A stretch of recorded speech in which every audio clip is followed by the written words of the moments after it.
like to welcome everyone to this June 26th district, and we will begin as we always do with our flag salute.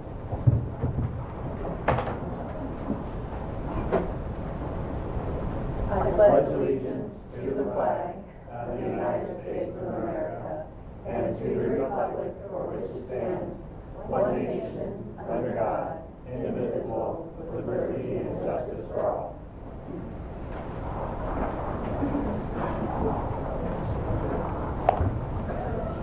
Thank you. The first item on the agenda is the approval of the agenda. Superintendent Maxwell, are there any changes to tonight's agenda? Yes, there is one change to tonight's agenda under program reports, the food service report. We are going to remove that. She was not able to make it tonight, so we'll put that on a future board meeting agenda. Okay, thank you. With that, I would now entertain a motion. I move approval of the meeting agenda with amendments. Okay, second. Thank you. It's been moved and seconded that we approve the agenda as amended. All those in favor? Aye. Thank you. We next move on to reports, correspondence, and program. Is there a Pullman High School ASB representative? Appears there's not. Okay. Then we will move on to board reports, beginning with Director Mead. Okay. Last Friday, I got to go to Fife, Glories of Fife, and have a meeting with the OSPI. I'm on this Citizens Advisory Panel for the OSPI School Construction Assistance Program. So it's the SCAP CAP, or the CAP SCAP, one of those. Anyway, and they're talking about grants and distress school programs, and so I'm learning lots and lots and lots, and they're getting some more grants for ADA and IDEA grants, and so that it was an interesting, it's like myself and another school board member, and then a whole bunch of architects and people who know all about building schools, but none of them really deal in the schools. They're school, like Joe's position and that sort of thing. So they were asking about prioritizing some items that to look for when they're planning on grants. And so the others, well, I brought up the social emotional learning, and you need to work on spaces for these kids. I mean, there's a lot of kids that need to take a time out and regroup, and they know how, and they're good at it, but you need to provide spaces, and these are things that they're not aware of. That is, those are kind of the buzzwords for the last couple of years in education. So I was glad I was there in order to let them know that it's not just HVAC systems and safety concerns, but some other things that they need to worry about. And then on Saturday, I went to Olympia, got to fly over again, and we were doing the annual conference planning. And our annual conference is going to be, I'm really excited this year because it's a lot more how-to rather than education theory and, oh, what we should think about and this sort of thing. It's more practical information on how to deal with different things that are going on. So we were selecting the items for the breakout sessions for the conference, and it was an all-day long, serious discussions, but the theme this year is the culture of connecting. So it will be exciting, and I'm really looking forward to the conference this year. So that will be November 21st through 24th in Bellevue. So that's pretty much what I've been up to. It's keeping me out of trouble, sort of. Thank you. Director Roberts? Yeah, so I just returned from my second trip to Federal Way for the WASDA Legislative Committee. So we have been going through all the legislative priorities for the year and discussing the meeting coming up, and so we're looking forward to that. I'll be reaching out to all of our local legislative reps, superintendents, and board presidents to see if we can drum up support to attend the meeting. And so I've been busy doing some WASDA stuff, and otherwise nothing to report. Are you planning to attend that legislative tour thing in Clarkston? I hadn't decided yet. Okay, But but I it's sort think of on your somebody- radar. Yes, I got an email, but I didn't really know much about it. Okay. But are you planning to do I wasn't planning to, I assumed you or Susan would, but. that? Susan, do you know anything about it? Oh, yes, and it's an invitation sent to all of the representatives. It's not just our local representatives, it's all the state representatives, and they expect about 100 of them to come and tour our area and find out about things. It's kind of eye-opening for them, because most of them, so many of them are from the Seattle-Tacoma area, where the school districts are all close together and that sort of thing. They don't realize all the things that we deal with from this side of the Cascades, of the distance between schools and everything else. So hopefully one of us can make it and let them, I think give them a we little should start reality check. Thinking about who maybe from this board would be able to do that. Yeah, I don't mind going if someone Okay. else wants to. You know, like, Okay, Okay. yeah, it would be very appropriate Yeah. for you to go since you're the one. yeah. It's real stuff to do, so. Yeah, okay. All right, thank you. Director Everman? No report tonight. Thank you. Director Chandler? No report. Thank you. I also have no report, so I'll move on to the superintendent's report. Thank you. So just one item tonight, and that's if you had not seen it, we put out a kind of the end of the year celebration update. So kind of recapping a lot of things that have occurred during the year in the school district. So I just want to bring that to your attention. So a lot of things happened, and a lot of great things went on, and so it was a good year. That's my report. That's it. Okay. Wow. Short and sweet. All right. That's what we like. Let's move on to program reports, beginning with the Special Education Services update presented by Assistant Superintendent Roberta Kramer.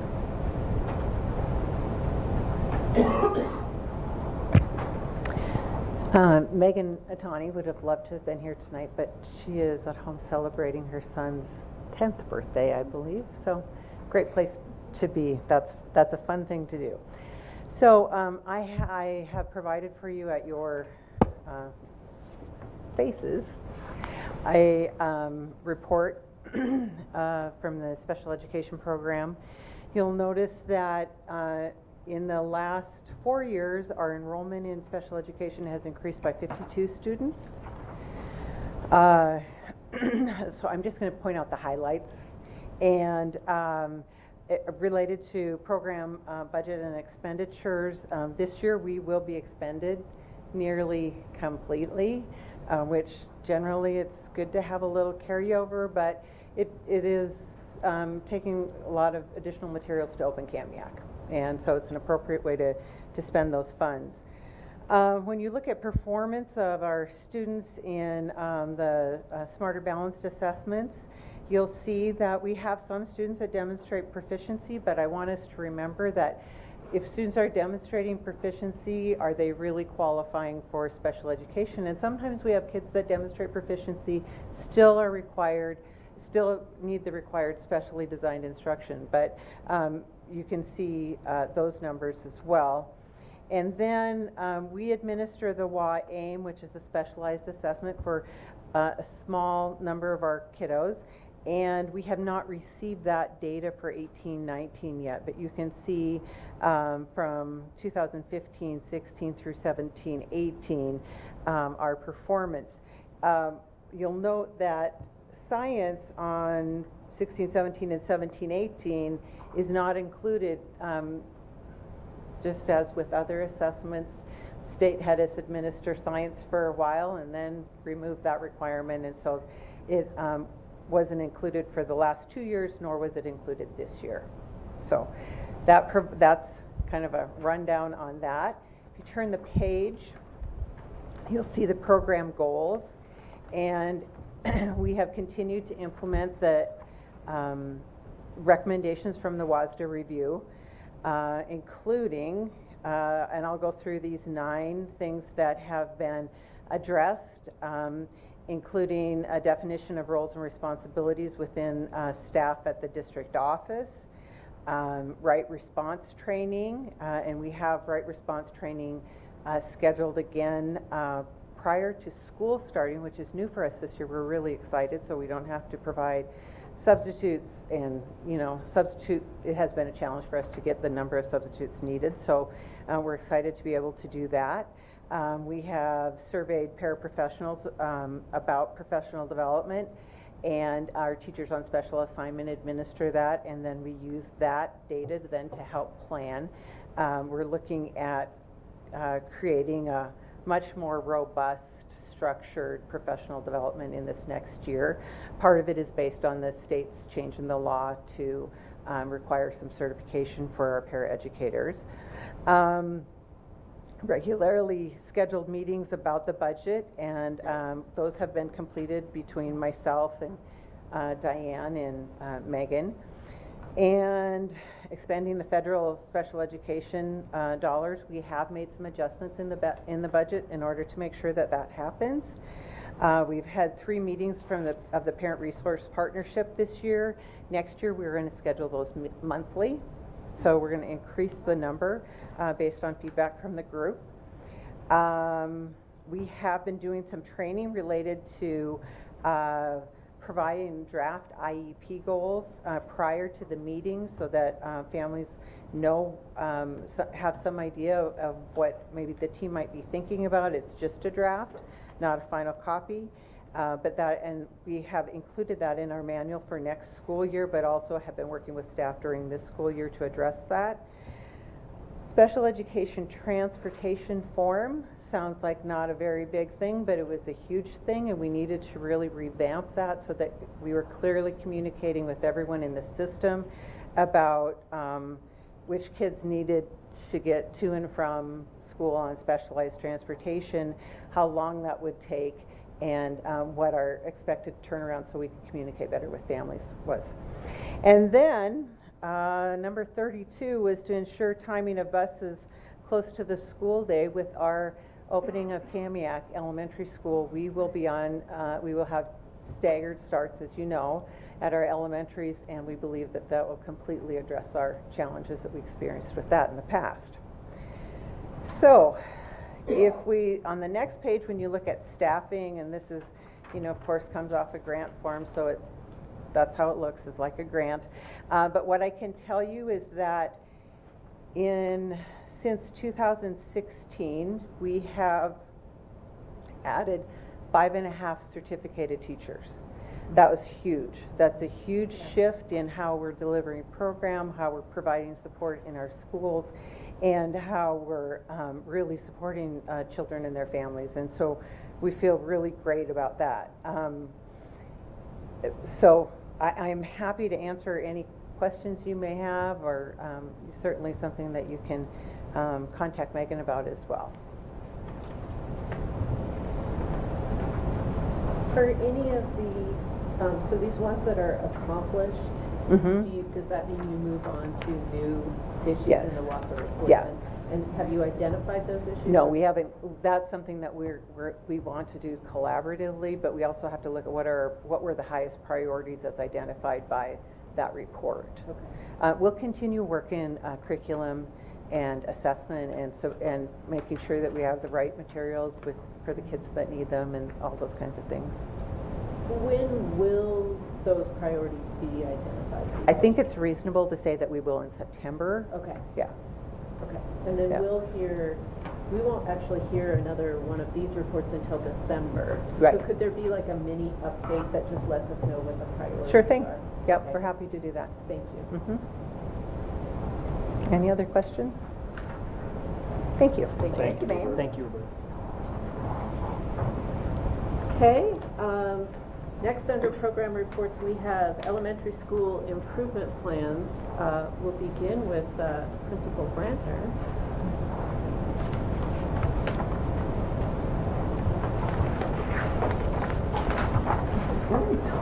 Thank you. Thank you. Thank you.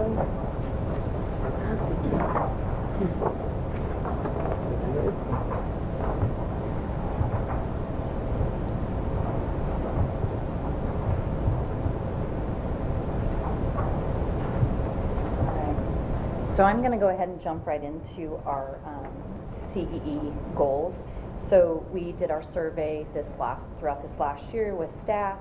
And some of our goals that we're looking forward to next year is that staff will engage in peer observation and professional learning to strengthen instructional skills and meet the needs of all learners, as well as promote and support activities and events which celebrate diversity and develop, and awareness throughout the school and community. And just real quick, some of the ways that we're looking at doing that is having peer observation, doing like a wheel cycle, so every teacher goes into every grade level so that they're seeing the span K through 5, being able to get to know the students, just also know the curriculum and what's expected at that, and then giving that peer feedback as well.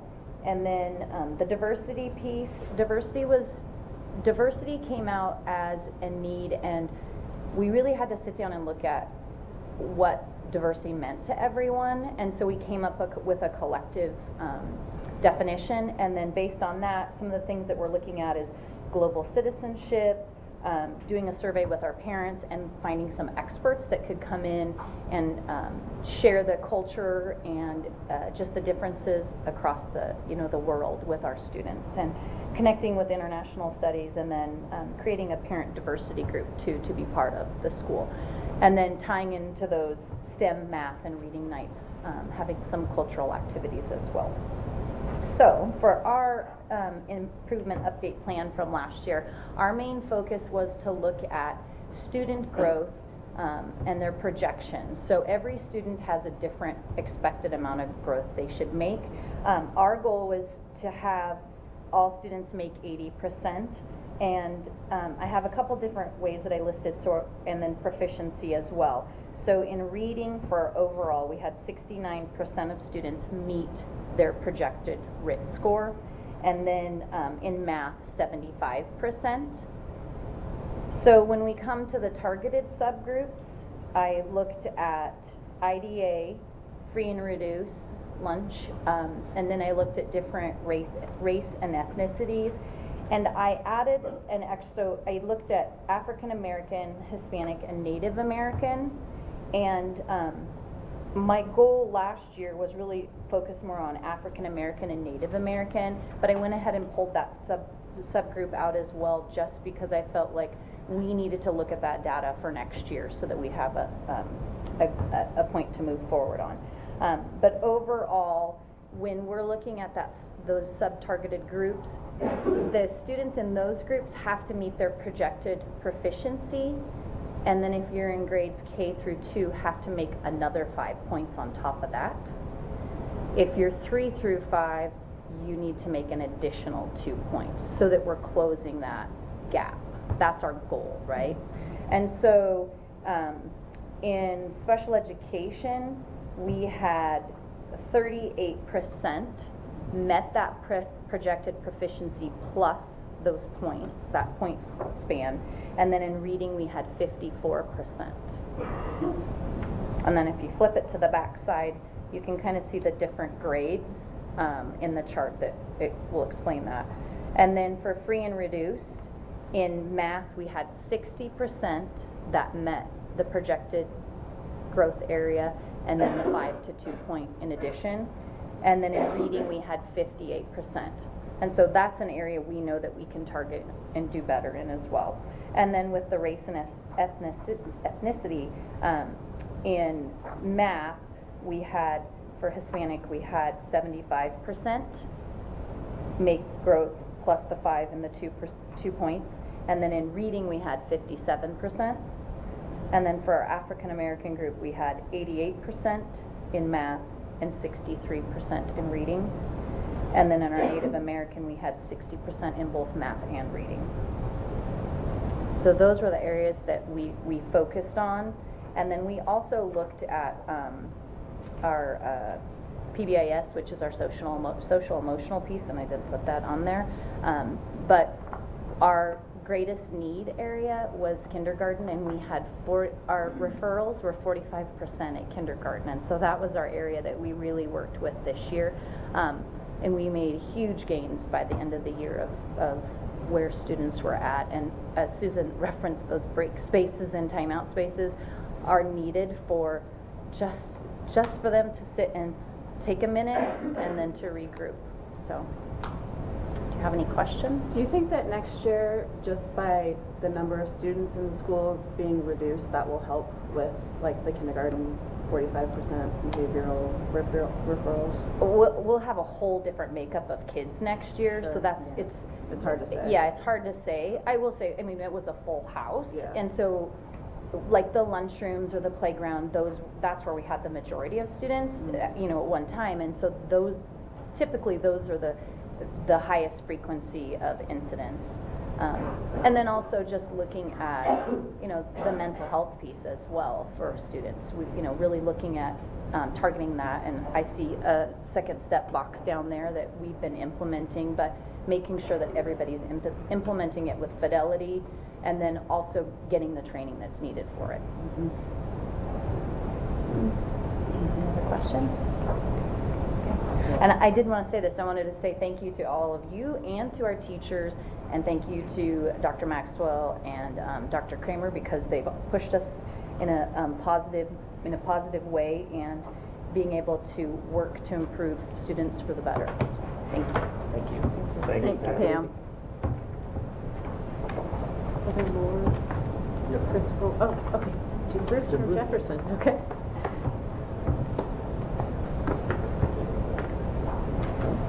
We get colors still. Thank you, Jim. Thank you. Okay, thank you. Thank you.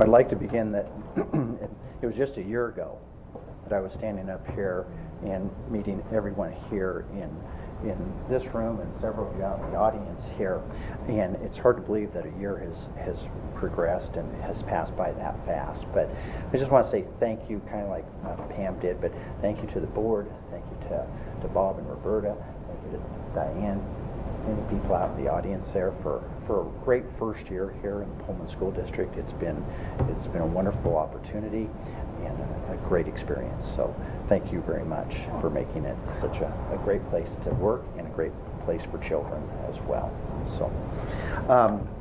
So I have in your hands you have the year-end report, and this is based off the school improvement plan that was developed by Mr. Nelson and the staff before I became the principal at Jefferson.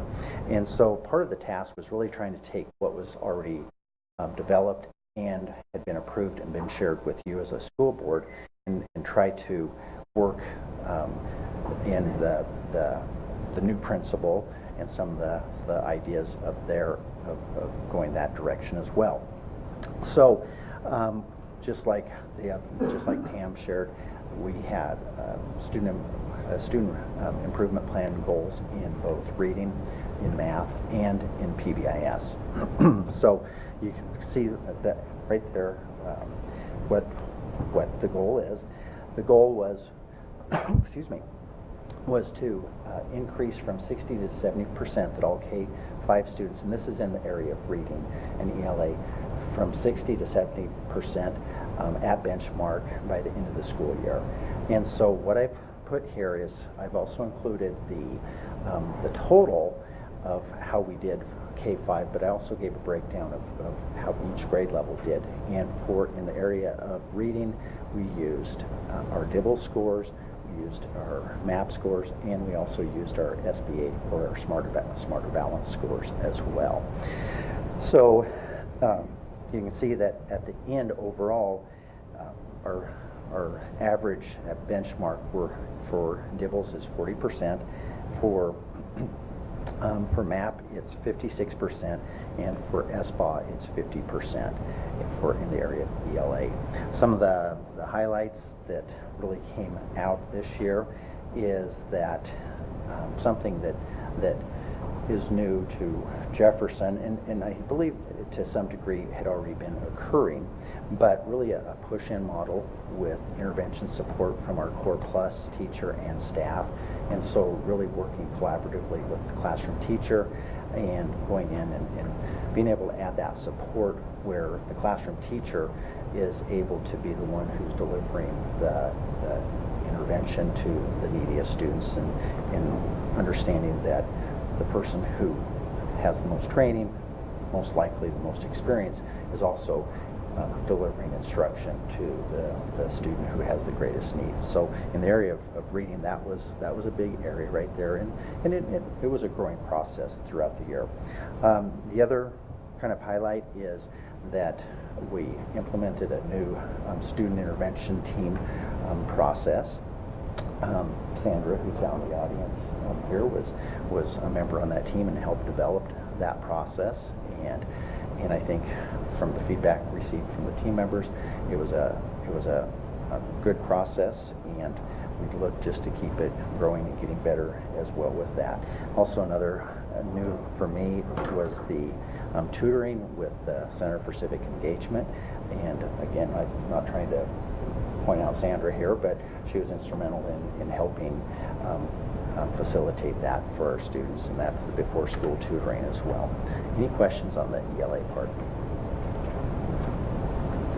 Okay. Math, very similar.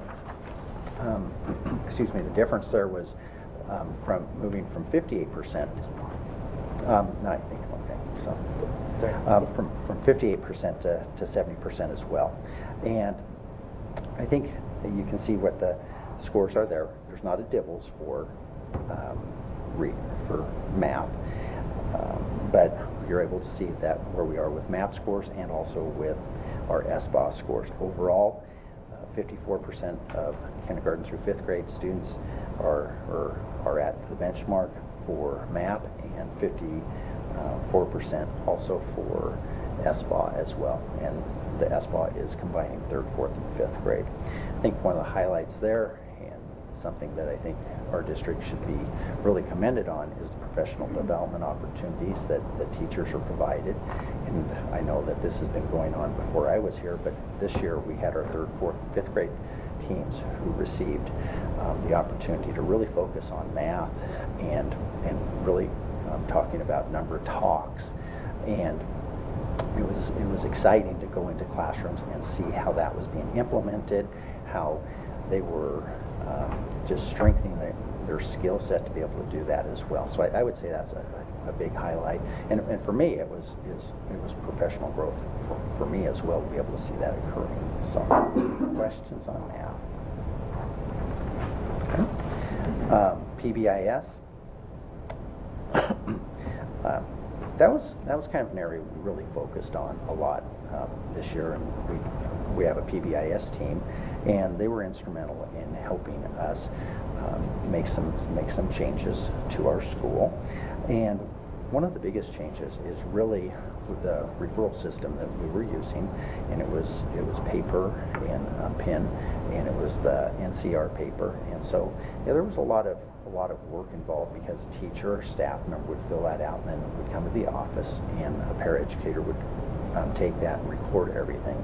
So one of the things that we did about, I don't know, maybe 2 months into the school year, is we went to the electronic version of being able to file that online. And that really worked out well. Worked on just kind of reestablishing what the common area expectations are. Though they were already in existence, we worked together as a staff, because we have a lot of new teachers on staff, and realistically, we ended up with some of the very same expectations. But it's about the process too, that everybody has an opportunity to have say and some buy-in there as well. I think looking at the data as a highlight, last year, this year, we had in the area of physical aggression, and that's including major office referrals and minor office referrals. From last year to this year, we had 51 less reported incidents of physical aggression, and that's pretty significant, from 143 to 92. And then also, we had an overall decrease of all referrals by 91 referrals. So we went from 585 to 394 referrals. And again, those are classroom referrals that don't even warrant an office visit, but a teacher documents that as well. For next year, our building leadership team, we had a full day work session in May in which we were really starting to start developing our school improvement plan, and the focus is really it's still going to be centered around math, reading, and PBIS, but what we're going to include and make sure that's in that is that we're going to have growth data, and for all of our students, we're going to have growth data. For our low-income students, we're going to have growth data for our special education students. And we were able to look at real data over the last 3 years to see how those populations had performed, and then start building our goals centered around that. So we have our goals already set up for math, reading, and not PBIS yet, but that was a full day work session to get those areas in, because we spent a lot of time looking at data as well. But also, the Center for Educational Effectiveness Survey, as a staff, we spent quite a bit of time. I think we spent about 4 weeks really going through different parts of our survey data, and the last part was really trying to identify what's called that land of opportunities. And so as a staff, the areas that really are going to be vital for us is one is staff getting an opportunity to get out and observe other teachers teaching. And so this part we talk through at our work session, but that idea is that they can get out. They can get out with grade level team members and see other classrooms. They can get out individually, but also some ideas that came out is centered around lesson design, where as a team they would design a lesson and then one of them would go teach it, and with the other two or whatever from their group going and watching that and then debriefing about how the lesson went. So really just trying to get that where they're out observing, because we know that's very powerful to be able to see that. Running a close second are really two other areas, and that's in the area of really communicating what we do in the school with our parents and our community members, and then also making sure that we're reaching out and really focusing on communicating with our families of different cultures, so that they know what's going on there. So, questions? No? Those are lofty goals. Good luck. Jim, I had a comment. First, congratulations on that decrease in the physical aggression. Do you have a breakdown by class year? I mean, whether they're a kindergarten or a fifth grader? I do. I just didn't include it on here. Okay.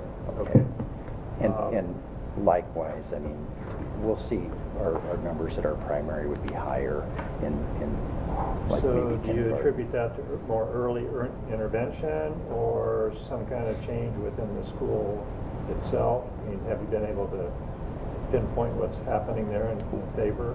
Why the decrease? Yeah. I'm really not sure why it happened. I think teachers have do a great job of really talking through, reteaching with students that, hey, we don't put hands or feet or other objects on self here. It's going to happen, but there's two different types of physical aggression. One that's pretty serious, and then one that's more kind of maybe that shoving type that doesn't rise to the level of coming to the principal's office. Okay. Thank you. Yeah, whatever it is, keep doing it. It's a really great job. Teachers are doing it there. So, thank you. Thank you. Okay. And Franklin Elementary Principal Stephanie Burnett.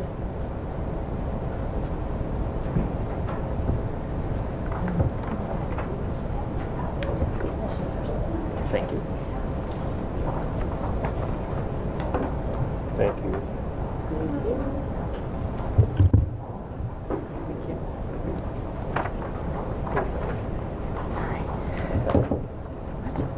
Give that to more people. Yeah, I'd like to make paper.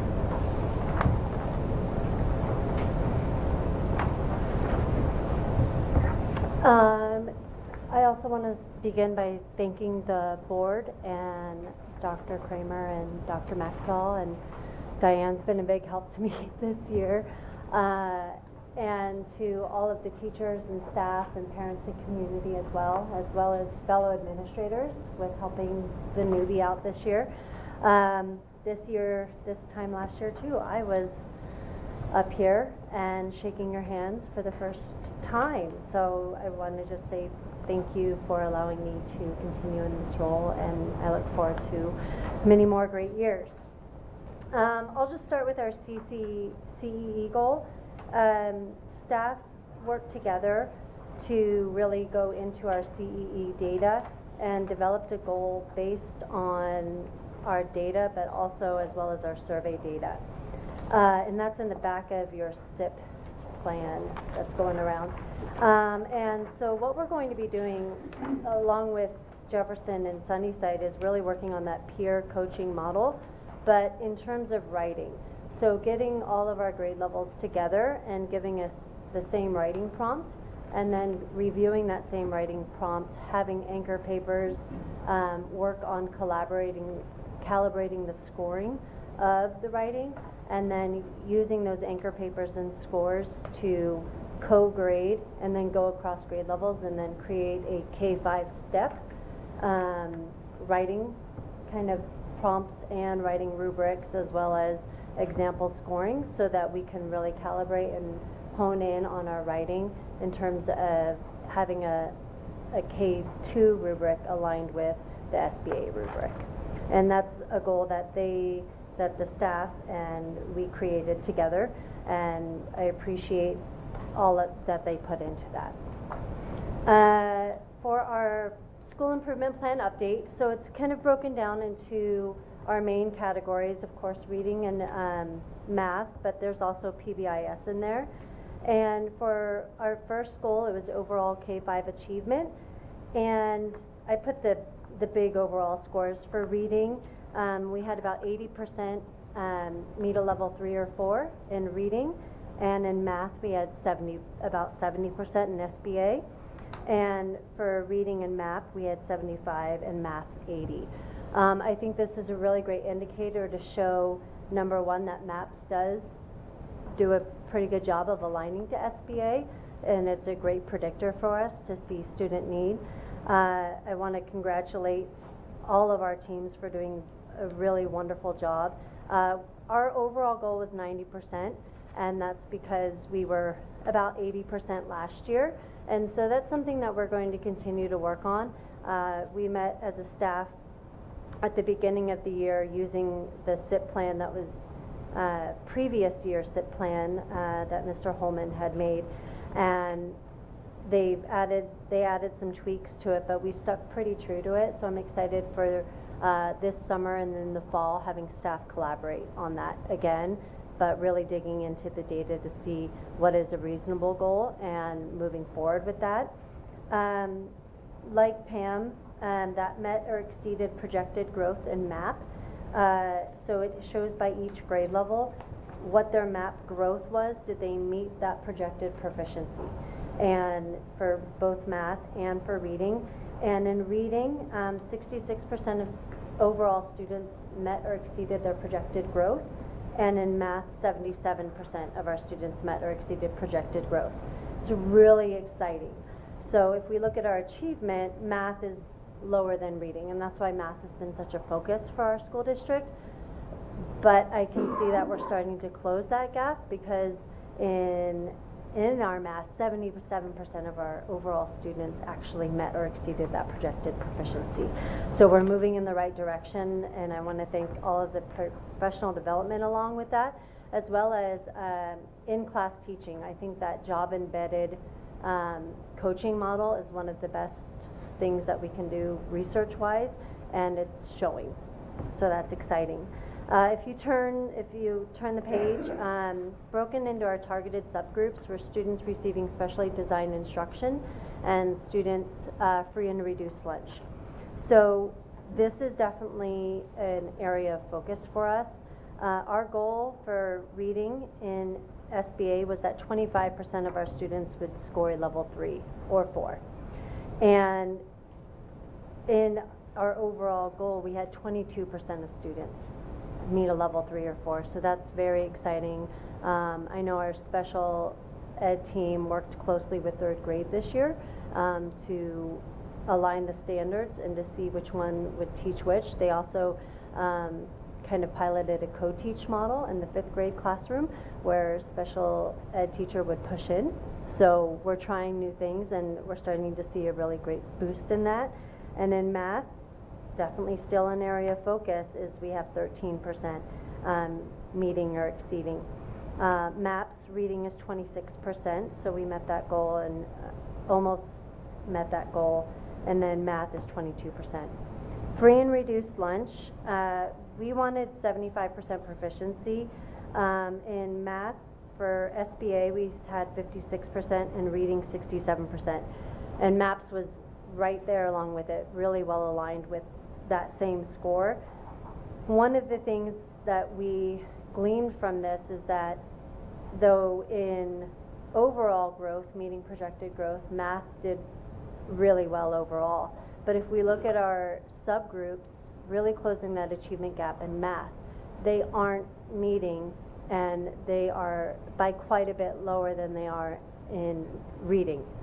So math is definitely an area of concern, but also an area of focus and an opportunity for us to really hone in on that data and to say that there's a higher discrepancy of students in these subgroups that aren't meeting that math. And that's really important information and gives us great information to move on with. So these two subgroups will definitely continue to be part of our school improvement plan and something that we want to focus on. Any question around testing math or reading at all? Just real quick, to clarify, so the overall SPED students meeting or exceeding, the 13% means that just 13% of the students met or exceeded level 3 or 4. Gotcha. Mm-hmm. And so is that, I mean, was that similar to last year? Or last year we were at about 8%. Okay, that's why I thought it was still. Yeah. Okay, so it's actually an improvement. It's an improvement. We wanted 25, but last year in math we were about 8 or 9%, and reading was about 12 to 15. I can't remember the exact numbers, but that's why we definitely targeted that. So we have seen some really great growth. It's still something that we're working on now. Thank you. Yeah. Okay. And on that last page, with the work of Katie Everman, our counselor this year, as well as teachers, really, we had a whole new discipline process at Franklin. It involved a 3-step process, it involved break spaces in the classrooms, and it also involved work with our counselor and our PTA. And it was a big change for our staff, and I want to thank them for rising up to the challenge and working towards a goal of really reducing referrals, but also really focusing on students' social emotional health and well-being. We as adults need breaks sometimes, and we need to allow our students time for breaks as well. And if you look at our average referrals for the entire year, we were quite a bit lower than the previous year with about the same number of students. And in in March we noticed, oops, there's a spike. So to address that, we retaught PBIS processes outside. We went through that whole rotation again. We went through 2nd step lessons again as a staff, and then we started to see that lower ratio again. So really keeping track of this and really atoning to it and reflecting on it has helped us throughout the year. A subgroup for our PBIS was this risk referral index, and this is the likelihood of a student to be referred. So even though there are 338 white students in 2017 and 18, it was about 20% that were likely to be referred. But if you look at our African American, Latino, and Native American, they were far, and multiracial, they were far more likely to be referred for a behavioral referral. And brought that to staff and said, what do you notice? Everybody noticed the same thing. Well, how can we fix it? And some of that is that social emotional learning, but also providing them that education, but also the ability to advocate for a timeout in the classroom. And this year, in 18-19, you can see that risk referral index is extremely lower. Latino is still definitely an area that we're working on. But if you look at our African American, with one more student, we went from 40% being likely to be referred down to, I think, about 4 or 5%. So something that we're continuing to work on, but it's really great information for us to move forward with and continue to modify our practices for the better, and especially in our targeted subgroups. That second step seems to be pretty effective then. Absolutely. I was so impressed with that when Yeah. Emily presented it. Mm-hmm. That's awesome. This is Absolutely. fantastic. I mean, I can't believe this noticeable change just in one. It's funny too that, I mean, I think this march was probably a light march last year, and so, but it's funny how you can just see the results immediately once you guys kind of recalibrated. So, Mhm. Great job, thank you. Thank All those you. snow days and indoor recesses. Yeah. Yeah, true that. Oh, yeah. Can't Well, stuck and I inside think all that March, yeah. February snow kind of said, oops, and then we went back outside in March, and whoop, so we retaught some processes, and it seemed to help in April and May. Any other questions? Thanks. Okay, I want to Yeah, say thank you. thank you for your time, and I'm excited to continue at Franklin, and we have some new staff and new kids, and we're excited for next year, so thank you. Thank you.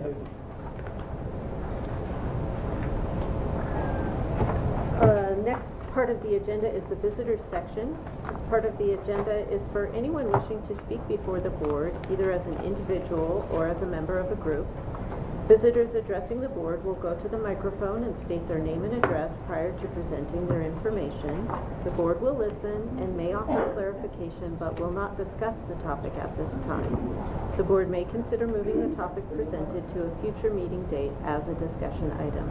Please keep your comments civil and respectful and limit your remarks to 3 minutes. Individual speakers may not give their time to other speakers. And our first speaker this evening is Bill Honeywell.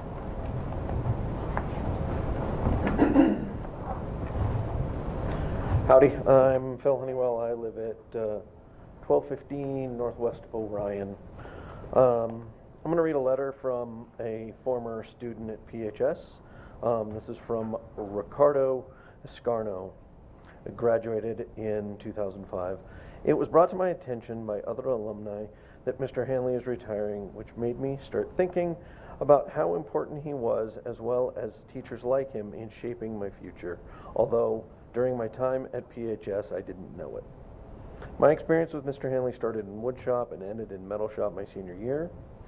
In that time I competed in Skills USA for both woodworking and welding, and by the end of my senior year I held a welding certification through AWS, a certification that he spent countless hours helping practice for and setting up.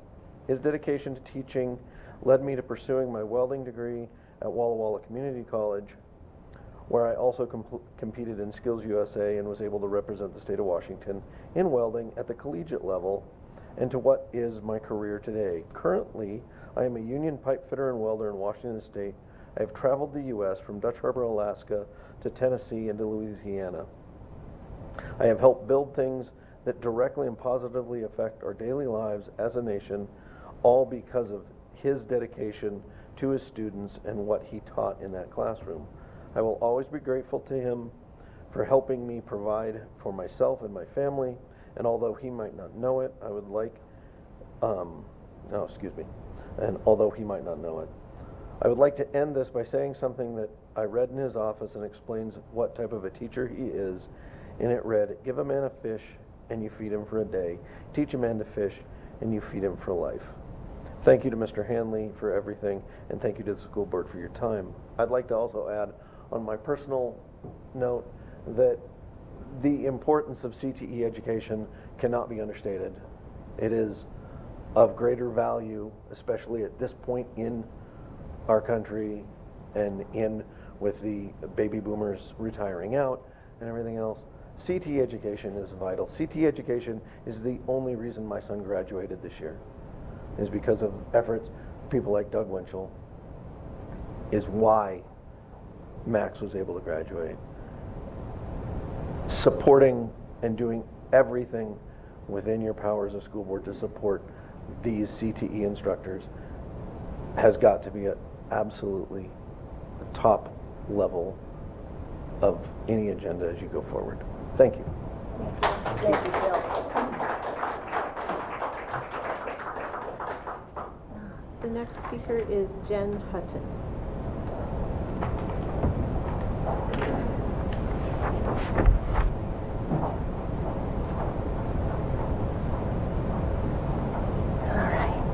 Jennifer Hutton, 1725 Teen Street. Very uncomfortable here. I'm not used to doing this at all, but I'm here tonight to share with you the impact that Mr. Henley's SHOP program has had directly on my son. Noah will be a senior next year. It feels like yesterday when we were registering for freshman year. Over the last few years, he has spent thousands of hours in the welding shop with his peers, and most Saturdays around competition time. Because of the quality of teaching and the program, Noah will pursue welding, hopefully in Texas, after he graduates. That was never a prior thought in his mind. Mr. Henley's leadership, knowledge, ideas, passions for the trade, encouragement of his students has brought him to nationals, I believe, 16 times. Without this program and Henley, I'm not sure Noah would be enrolled at PHS. We were looking at a smaller school. However, Mr. Henley and his program kept us here. He made each student feel special. His span reaches decades. Mr. Henley's put in 36 years and is known in the community and is well known nationally. After years of hard work, Mr. Henley needed help. That was a need, that was not a want, and he needed a shop aide. Talks did happen, and action was not taken in the time that he needed it to. Therefore, he's retiring. No, he did not want to. I am deeply saddened that this was not granted in a timely fashion so that Mr. Henley could mentor and pass this program on in a positive way. Henley's program was built from the ground up, and it deserved a bit more. Currently, Noah is in Kentucky, my son, competing for nationals tomorrow. He'll be welding all day, pursuing his dreams in welding as they're coming true. And in the process, a piece of him is shattered because the program here will no longer be as he knows it. And that's all I have to say. Thank you. Thank you.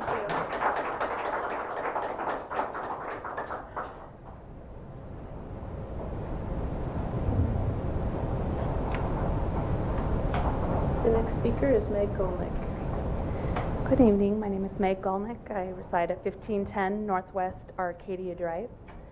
And this is a letter from Vince Henley's wife, Margaret, to the Pullman School Board. As Vince's wife, I would like to offer a human perspective into this whole mix of policy and procedure. It's true, Vince and his committee have been requesting an aide for many years, and their request has been steadfastly ignored. So when Dr. Maxwell makes a big show of following policies and procedures at this late date, it's just a big show. He should have known about this need for years, and nothing has been done. Have any of you ever taken a foot tour through Vince's shop? It doesn't sound like it, because if you had, your first thought wasn't, how does one guy handle all of this? Then you must be blind.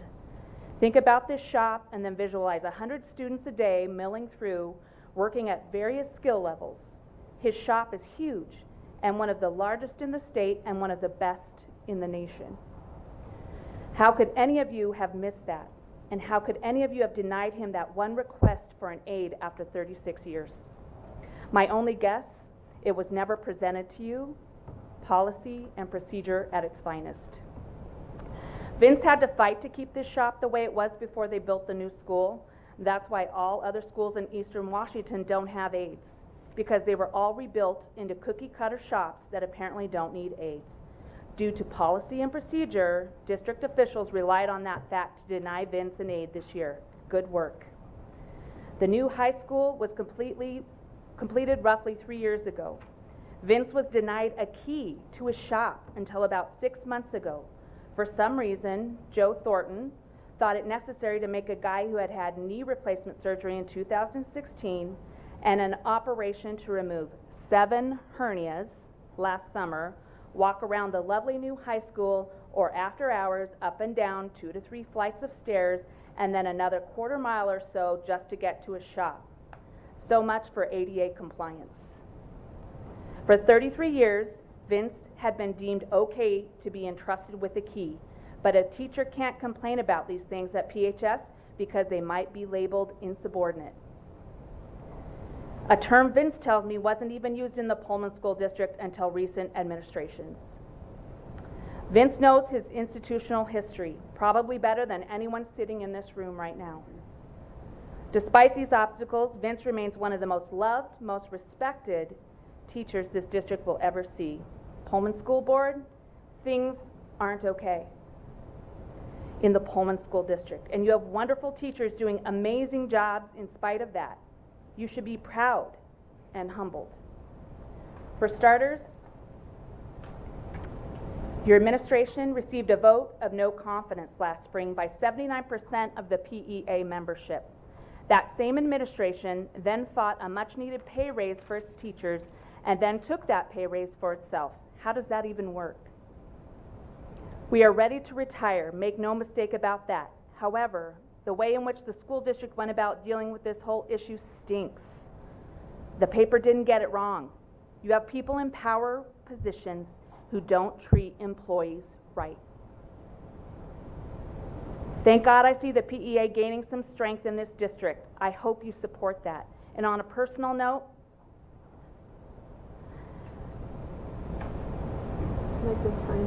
this is the 17th year in a row that Vince won't be able to be there for his only boy's birthday. John will be 20 tomorrow, the 17th year. Thank you.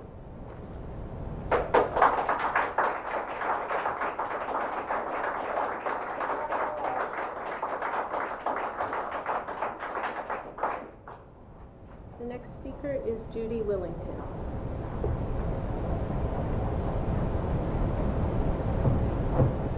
Hi, I'm Judy Willington. I live at 328 Northwest Cleveland Street, and I'm just reading a letter for my friend Melissa Ryan. She says, I'm not shocked anymore by what is happening in our district. It seems to be a pattern, but I am very ashamed. Why are the good ones weeded out over and over again? This last situation with Vince Henley breaks my heart, and it's unacceptable and disappointing at the highest level. The email that went out to all PSD families yesterday left out key pieces of information and only painted a picture that made the district look good.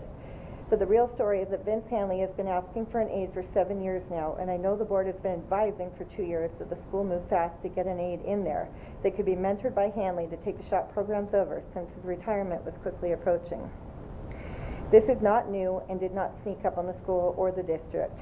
Even more serious discussion started on May 24th, but it wasn't until we started the petition that the school decided to start moving on this and take it seriously. In fact, the CTE director weeks ago said he didn't care what the advisory board recommends, as they were just there to advise. Vince Henley went through the proper process of using his state-mandated board. They made recommendations, and then it was in the school's court. They chose to do nothing. There are numerous situations where the school and district refuse to follow process and protocol unless it fits the agenda they want.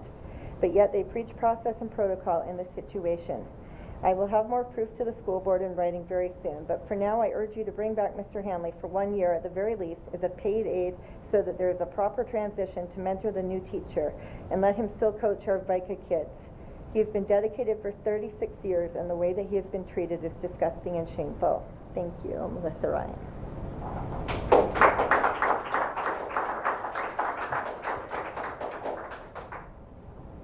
The next speaker is Clint Cole.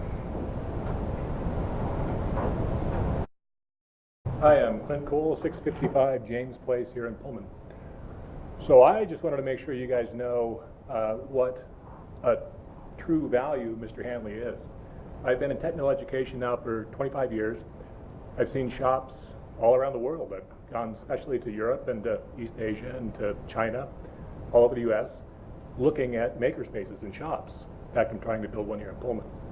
And I've worked with people that run them, with students that come out of them, and learned a few things in the process. And one thing I've learned is what you have here in Pullman is unique. And it didn't just happen. It happened because of Mr. Henley. I heard about him 20 years ago when I moved to town. Didn't even have kids at the time, but I heard what a great guy this was. Met him a few times, and after having worked with him and discussed with him, I've got to agree, he knows his stuff very well. He motivates students. He is patient. All the best qualities. And he's highly skilled. He knows those machines inside and out. You can't replace him. There's nobody you can hire in this area of the world that will come close. When Henley leaves, the shop will wither. That's just a fact. If you can retain him, you need to, for at least a year. I believe very strongly in this. In fact, my middle son is hopefully college bound, studying engineering. But he's so much better off from his time with Henley, working with the tools and the machines and the metals and the processes. It's not just, vocational stuff is great and good and we need it, but anybody who goes through that shop's going to benefit. And I just really want to impress on the board. He's just not you just can't go out and hire a guy like him. He's unique in the world, and we're lucky to have him here. If it helps, if getting an aide will help him stay, I'll help you pay for it. Come find me. I'll split the cost. I'll find the money. Let's get him to stay. We need him here. He is one of the crown jewels of Pullman. So let's keep him.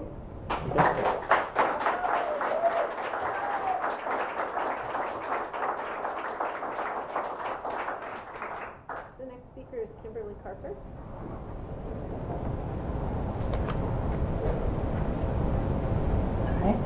Different topic. If you can start it after I give my name, I'd appreciate it. Thanks. Kimberly Carper, 720 Southwest Finch Way here in Pullman. I'm writing and giving public testimony today out of concern for the inconsistent process being used to hire administrators in the Pullman Public Schools. In 2018, Stephanie Bray was named interim principal at Franklin Elementary after applying for the position. The position was opened again in early 2019. Mrs. Bray was selected as the ongoing principal, following the process that is laid out in the recruiting and hiring manual adopted by Pullman Public Schools in January of this year. In October 2018, Justin Polstead was named principal of Pullman High School and Debbie Crabtree was named interim assistant principal. Based on the recruiting and hiring manual and the opening of the principal position at Franklin Elementary, the community had a right to expect that the positions at Pullman High School would be opened for recruitment as well. As we know, they were not. In 2017, Tammy Sewell was appointed interim assistant principal at Lincoln Middle School. Today, the board will vote to approve her appointment as continuing assistant principal. Again, this is being done without opening the position to consider other candidates. To justify this, Dr. Maxwell is using Board Policy 6130, assignment and transfer of administrative staff. The problem is that this policy applies to staff already hired into administrative positions on an ongoing basis, not to staff hired yet to be hired into positions through the established recruiting and hiring process. I actually fully support all of these administrators, so why do I care about their appointments? As an HR professional with over 25 years of experience, I care because I have seen over and over again where these types of decisions come back to bite organizations. It becomes a problem the first time there is someone here in Pullman or in the area who's qualified to be an administrator, who is African American, openly gay, you name the minority. The first time that they are appointed to an interim position and then it's decided to do open recruitment for the permanent hire, the argument's going to be, well, we're following the established process. Except you haven't in the past. You've made exceptions when they suit you to do so. So that argument about following process, it no longer holds water, and certainly in the courts. It becomes a problem because there is not enough diversity in our administrative staff. How do you get more diversity? You open positions to the public so that people can actually apply, as opposed to hand-picking individuals and then placing them into the positions. Although these recent hiring decisions may have been the same, if the positions were opened for recruitment and not following the established procedures, sets a precedent that exposes the school district to significant legal risk when a person who's not hired feels they were discriminated against because the district did not follow processes laid out in a manual that has been adapted by the district. The school board doesn't make these hiring decisions, but you do oversee Dr. Maxwell, who determines when to follow established policy and when to make exceptions. I'm done in like 2 seconds. And you do approve his recommendations. I urge you to follow the policies and procedures you've adopted, and in the manual, exceptions are listed on page 10. I'm including those exceptions as a letter to all of you. These past 3 appointments do not meet any of the exceptions outlined. Therefore, they should have not have been approved. Thank you for your time and diligence.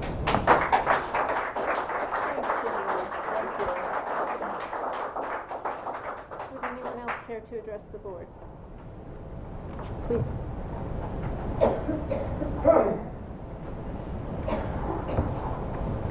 Name is John Lawson, 2361 Brayton Road, Pullman. I'm a WSU graduate. Took shop class, took wood, metal. If it wasn't for Henley, I don't know. I mean, I love working with metal. I love working with wood. I've, dabbled in it my whole life. The man was one of the best teachers I've had. I don't know what else to say. I mean, he knows that shop inside and out.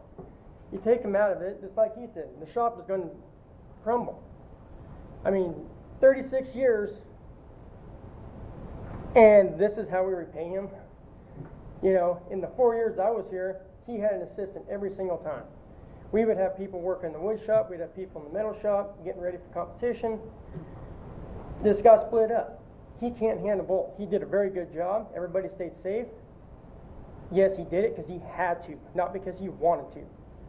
Having the assistant there was great because he could send the assistant over to help people that are getting ready for competition, and they could do their welding while he was in the wood shop working. We are shaping our future men and women through his class. If we don't have the supervision of those people like they need to have, like I said, he's done a good job. People haven't gotten hurt. But it's not if someone gets hurt, it's when. And is that going to reflect on you guys when somebody gets injured in there because he did not have somebody else to help him in that? It's a safety issue.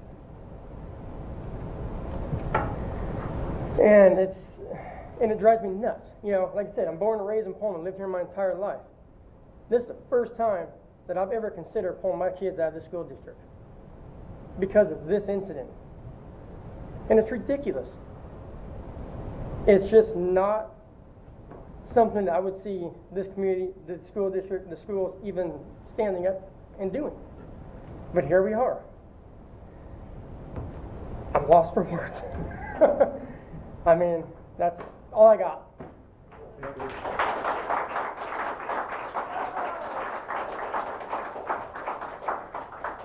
Would anyone else care to address the board? Please.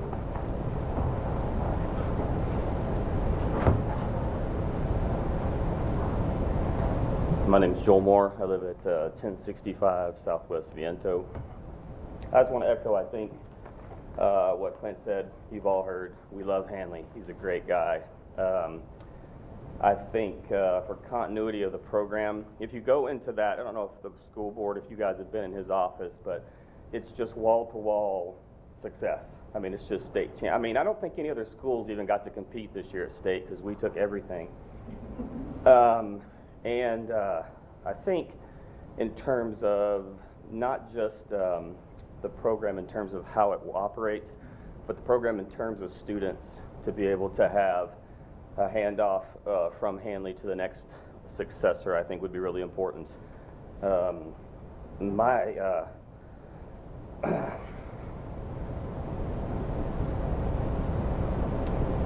My son's a sophomore here, well, he'll be a junior now. And this was his first year in metal shop, and he just loved it. We were so glad.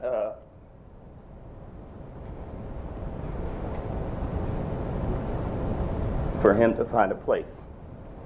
He's, academics aren't his thing, and he does well in school, but it's pretty hard work for him. He's been out of town until yesterday evening, and I saw the Facebook post, and so I told him about it, and he was getting ready to come tonight. I didn't actually think I was going to speak, but he said, "Dad, I don't think I'm going to take medal shot next year."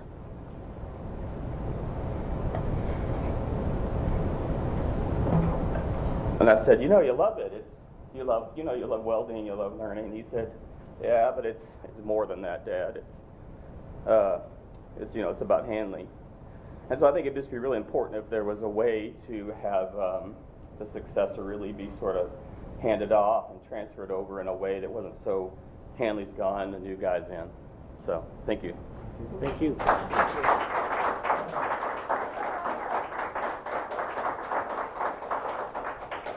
Would anyone else care to address the board? Please. Hello, my name is Colton Graham, 206 D Street, Albion, Washington. I attended Pullman High School last year, went all 4 years. I took medals every single year. I thought about doing woods too, if I could. If I could take every period for a shop class, I would. I'm not the most academic inclined dude, but shop was definitely one of those things that it clicked. I was comfortable in the shop, classrooms, I couldn't pay attention. Shop, it was full focus. Felt like, you go to English class, you read, and then you go to the shop and you feel like you got a job. You're working all the time. You're either grinding, you walk out, your ears are pounding. He's teaching more than reading or math. Everything's in it. You're reading blueprints. You're reading equations. You have to use all of what our teachers are teaching us, but we're putting it to like a life skill. And he preaches that you are coming to my shop and treat it like work. If you don't want to work, leave. So, I know, I went to shop knowing that Mr. Henley, he said, his son, it's more than just shop. If you had a bad day, Henley would, if he had time, he'd sit down with you. He was a friend. He was more than just a teacher. He cared about every student just like it was, his own. So he definitely set me up for life. Straight out of high school, I got a job now, so I'm steady welding every single day. I'm doing what I love, so it's we're trucking along, and he was a big part of that, and I would hate to see him just be like, hey, later. I'd definitely like to see him get a little bit of payback for that amount of time he put in. But yeah, that's all I gotta say.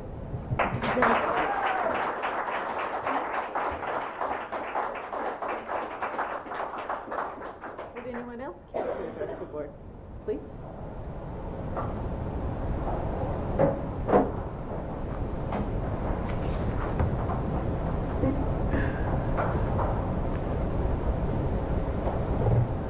Hi, I'm Jill Brockmeyer at 120 Northwest Glenhaven Drive.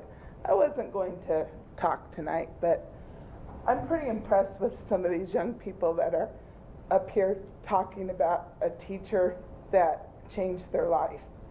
I know there's policies, laws. When you're in education, you know a lot of that. And I know our administration tries really hard to work with us, work with teachers to do what we need to do, and we often don't know the laws, the policies. I listen to all these principals get up here and give you their plans about goals and all these formulas, and then I listen to these young kids, and then I listen to the message that they're saying about Vince, and I'm going to tell you, these types of teachers are what are going to get those numbers up and keep kids in school. And it starts down at my level with STEM money, STEM training, STEAM, STEM, whatever you call it. active learning in the classroom clear through high school. We can talk about the SBAC and this and that and this and that, but our goal is to keep kids in school loving to learn and getting them ready for their adult life. And the teacher matters. The greatest thing Pullman did, I didn't know that we started that last year because I was getting my knees done, was having the high school graduates go through the school. So this year I got to do that.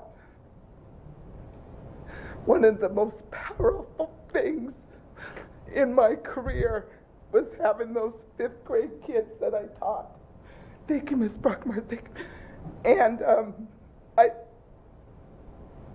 just thank you for speaking up, because we work day in, day out, numerous hours like you do to hear this. So thank you. That's why I got up to speak. I know there's different things that we got to work at and do and try to, so I was just here to support him, because I know Vince, and but I know everybody here is working hard, and but I just had to get up and speak after you hear the courage from them. That's why we're here. Let's remember what our job is. This is our job. Thank you.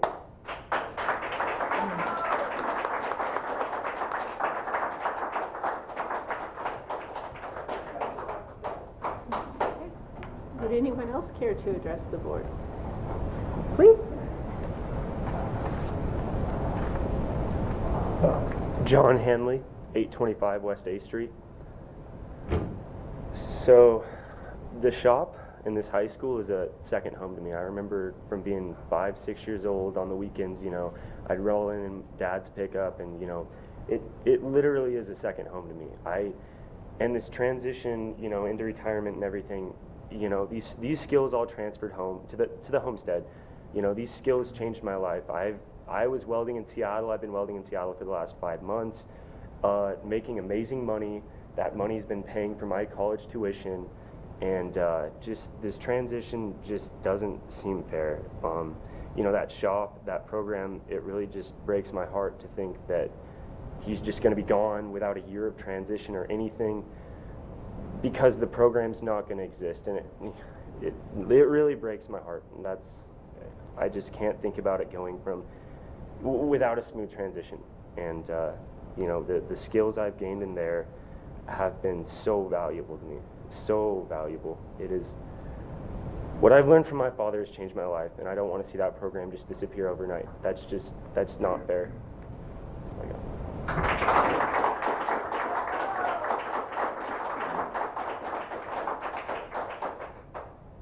Next.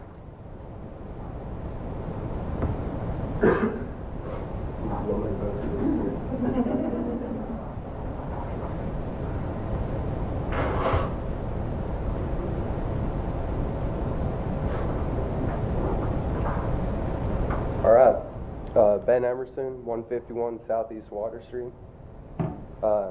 Wrote a letter earlier today. I'm a Pullmanite through and through, born and raised. I graduated in 05. I see like 5 former teachers of mine here, including my 2nd and 3rd grade teacher that just spoke and broke me up. I graduated in 05. My daughter will be the class of 2034. I was the median GPA in my graduating class, 3.2. I received 2 liberal arts degrees from WSU. I have a teaching certificate, and all of it has been essentially useless. The skills I learned and honed under Vince Henley, though, made sure I was able to pay my way through the college as a welding assistant on a gas pipeline. Now I work for Clark Collins and Clark Farm, where I continue to use those skills to make a living among my peers with remarkably similar paths. I work with Andy Bites, I work with Brady Shelton. We're all VICA kids, we all welded in the shop, we all learned about it in the shop. Henley didn't give us fish, he taught us how to fish so we can feed ourselves. More importantly, he stressed the importance of being happy. Being happy with what you can do and how well you can do it. If the end result isn't happy, what the heck are you on the path for? I consider the handling of this issue by Maxwell unsatisfactory. This isn't the first misstep in its leadership regarding the retention of proven talent. Who the heck is happy with this? Just a second. My screen went black. I'm a farmer, not a technology guy here. Who is possibly happy with this? Not the educator who gave everything he had to his pupils, not the pupils who earned because of him, or those that will never know him. Not his peers, and not the community at large. Last I checked, the online petition had 2,145 signatures. Aside from Jerry Harms, I don't think any Pullman person could probably get that many signatures. Whoever is honestly satisfied with this outcome is probably a part of the problem and needs to question their motivation for involvement. We should demand better and expect better. Otherwise, how can we become better? The last thing I'll say about Vince Henley is he creates masters of their own universe. He takes kids, I graduated with him, Ricardo Escareno, and he could barely read. I'm sure that letter was riddled with typos. I know it was. He sent it to me also. Ricardo Escareno is a beautiful family. He welds. He's been all over the country, and he's been able to do things, not because of his English teachers or his science teachers. It was because of one guy who believed in him and taught him how to make a living. And I think that's something that you need to, I don't know, gather as much of and not expel without, I don't know, draining all that you can out of the experience he has, because there is no substitute for experience. So, thank you.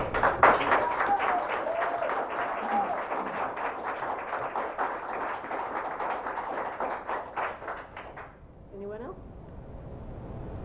Allison? Yeah. May I? Yeah, I guess so, yeah.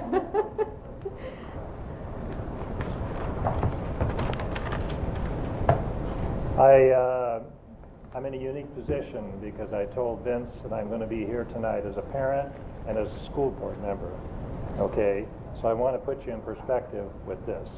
All right, so there's two letters here. You were asking who in their right mind would be supporting this district. Well, I'm an avid supporter of it. Okay, so you got to believe that. I'm going to ask for some trust here. This first letter is to Vince. No question about it. You saved our son Noah through your CTE program, in particular the VICA program. You mentioned that. You and the other outstanding teachers at Pullman High taught him the value of hard work and to think independently. You all encouraged him to serve others with honor, and he did that. You all graced him with your time and knowledge, and yes, even patience. And for this, Maureen and I are very thankful to Vince Henley. The second letter is to my community, okay, as a school board member. No one has read this before, okay? They haven't proved this. As a school board member, I wanted to assure the community of Pullman that I will continue to work hard for the students and the teachers for a quality education at all levels of the schools, K through 12. We heard about K through 5 tonight. We go through this routinely, but it's not a routine for us on the school board. We listen, we deliberate, and we act. That's what we're voted to do. I also wanted to assure the constituents that contacted me directly and in good faith. I take an honor when they contact me.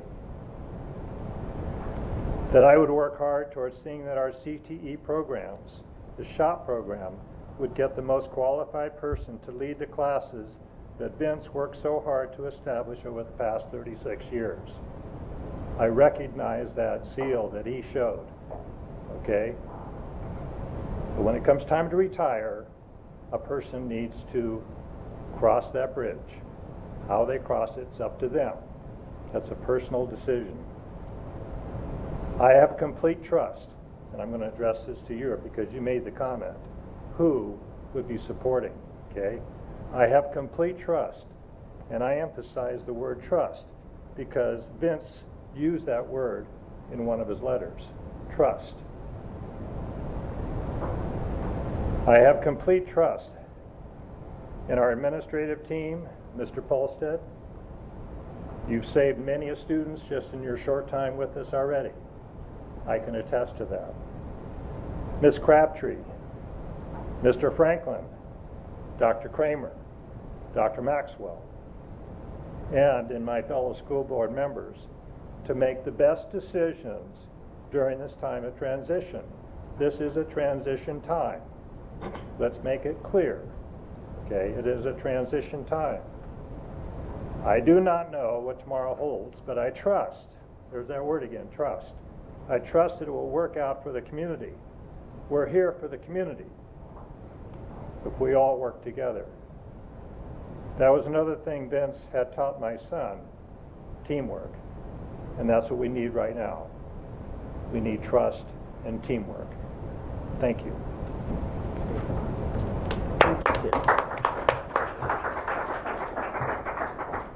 Next. I'd like to say a little something. Okay. I know it makes Bob nervous, but my filter is gone, but that's, you know, neither here nor there.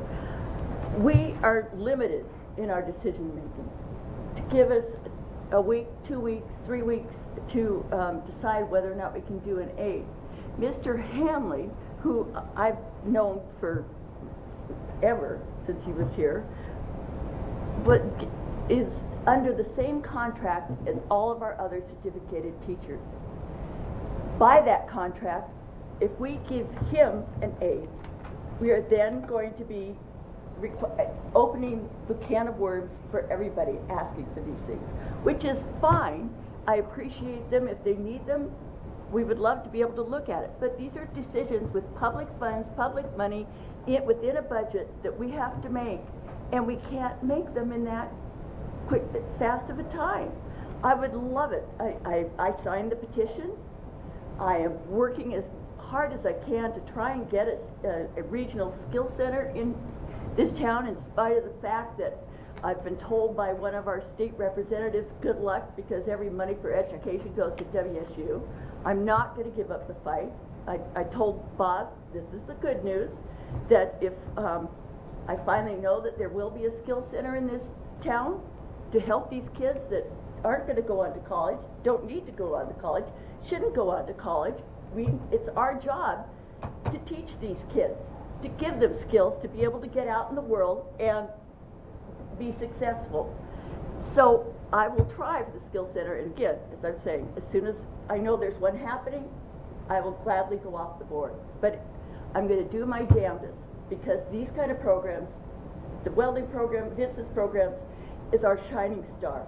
It's been one of the best things we have going for us, and has helped keep the CTE program going for the years when it wasn't a big deal to have a CTE program, and then it's gone on. It used to be a lot of the CTE programs were typing and writing business letters and that sort of thing, and it's now developed into more practical reasons. Well, I guess we still need the letters, but we're not doing as much as that. But the skills training, and so don't give up on us. It's not a personal thing. I mean, Vince is an awesome guy. He's done wonders with everybody. It's just that we simply can't make these kind of decisions in the time that we were given to try and make these decisions. We can't. It's public funds we're dealing with. Can I get some clarification on that? We can't have a discussion. I'm sorry, It's I just actually- am saying this is how I feel and what I think. Yeah. I like to have a clarification. Yeah, we can't actually do that. You had your time, so. Sorry, Yeah. it's my fault for opening my big fat mouth, but I just, there's, Okay, if somebody, it's not a personal thing. does anyone else want to use their 3 minutes this time? And we can't, unfortunately, we can't have a discussion. You can say what you want and Nancy sit down. Gillard, 435 Northwest Sunset Drive. We have supported every single referendum that's ever been on a ballot for the school system. I have 2 sons that graduated from WSU and from Pullman High.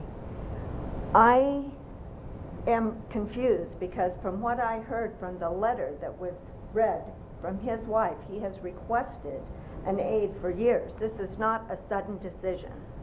And I'm confused about that. And also, yes, he retired, but he didn't want to retire this year. He wanted that transition period. And I think it's a crying shame that he didn't get it.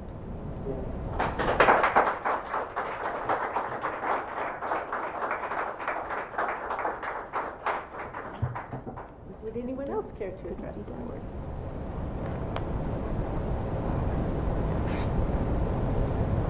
I left 15 seconds to go. I just want to reiterate.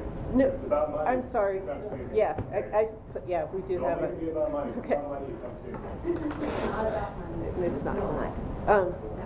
Okay, so we're done addressing the board then. Okay. May I say one real quick thing? I know. Please, Madam President. I just wanted to thank everyone for coming out. I mean, this is why I love Pullman, to be honest. I mean, we really love our schools, and I think that just because this situation happened, I would ask you to look at our history of supporting the CTE program. I mean, I myself grew up in a body shop. I know the importance of trade skills. I mean, my dad owned a shop my entire life, and so, I mean, if you look at the shop that we've built here, it testifies to our dedication to the CTE program, and I personally hope and will work to maintain that program as best we can. So, thank you. All right, thank you. All right, thank you, everyone. The next part of the agenda is the consent agenda. To expedite business at a board meeting, the board approved the use of a consent. Oh, I should have asked, would you like to clarify anything from the board? Okay. Expedite business at a board meeting, the board approves the use of a consent agenda, which includes items considered to be routine in nature. Any item which appears on the consent agenda may be removed from the consent agenda by a member of the board and voted on separately. The remaining items will be voted on by a single motion. Tonight's consent agenda consists of minutes, budget status report, warrants, personnel report, professional and personal services contracts report, ASB fundraisers, and the Garpal PHS football combine.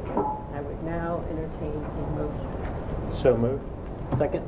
It's been moved and seconded that we approve the consent agenda. All those in favor? Aye. All right. Next, we'll move on to action items. First action item tonight is the Aquatic Center HVAC A&E contract presented by Joe Thornton.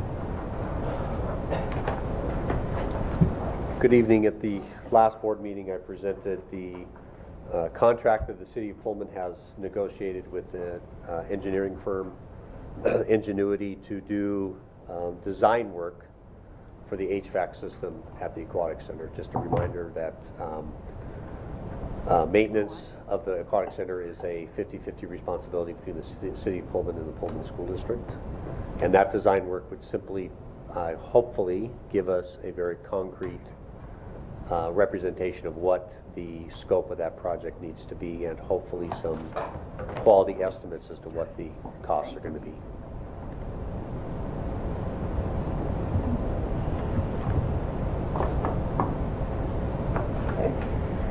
We had a lively discussion about this last time. Well, I was wondering, I mean, I know, so would your recommendation rather, be that, I mean, given that our uncertainty with this whole situation, I mean, that we expressed in the last meeting and during the finance committee meeting and everything, I mean, would your recommendation be that we approve the design work to get that process started, but continue our deliberations on like the ultimate fate of? My recommendation is, as you know, I have some concerns about the long-term financial costs associated with that facility, and what's that going to be for us, now, 5 years, 10 years, 20 years down the road. But right now, the actual costs are going to be somewhat speculation until we do this design work. So I would say yes, I would recommend that we give the city the green light to do this design work, and then go from there. What are some concrete numbers as to the scope of that work? Did we find out any more information about some of the things we talked about during the last meeting as far as how much it would cost to rent space at PBIS. We have not, Mr. Franklin is currently exploring that. We haven't gotten an answer back from that. And the other question I think you came up with was what could we do with the Aquatic Center? And that's something that Dr. Maxwell and I are both in the process of trying to get an answer from legal representation as to what that means. So how urgently does the city need this approval? Could we defer to the next meeting to try to get some more information, or are we really putting the city in a lurch? I think that I mean, they would like it done because they would like to move on to it, but they also understand that just like the city council is a governing body, you are also a governing body, and you've got to give the green light to it.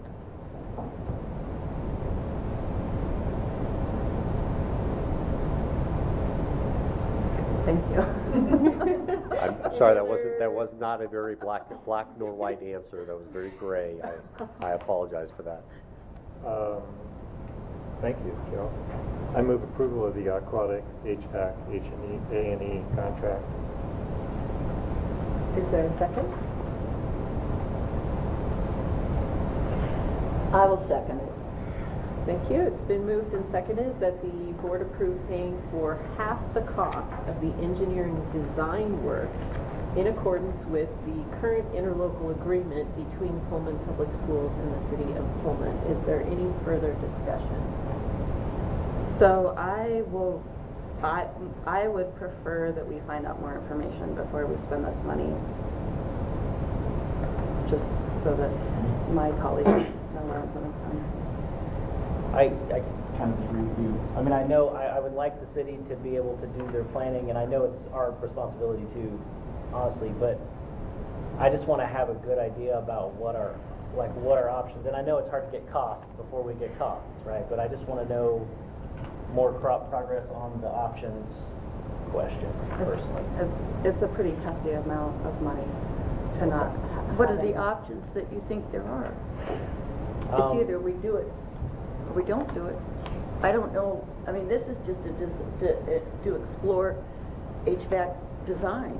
Yeah, but I mean, just because we have a sunk cost doesn't mean I want to pursue more funds into a sunk cost. I mean, it's already our obligation, but What is our obligation by contract? So, I don't know. Okay. I just don't know what other kind of alternatives there would be. I mean, it's a stinking ridiculous amount, but I don't know. It's either we do it or we don't. I mean, we look into what it's going to cost, or if we can't afford it, but then I guess I don't know how we do it. How do you, I don't know if the city would take the aquatic center if you wanted to donate it to them. I think you have to take into consideration the Schweitzers who donated the aquatic center to the school district. Absolutely, and that's what I'm saying, is that I feel like there needs to be some more discussions that happen before we decide to spend 70. Well, I have talked to Mary, so I've talked to half of them, and then Diane and I are going to talk to the other half. But and she, either way, if we want to give it, so I can't guarantee the city would take it, but we could. That wouldn't bother her because she realizes, you know, how we're kind of stuck now financially, and of course our funds would much rather be going to students than to the aquatic center. But on the other hand, we do own it, and we have a responsibility to maintain it. So I'm trying to figure out what you mean by other options.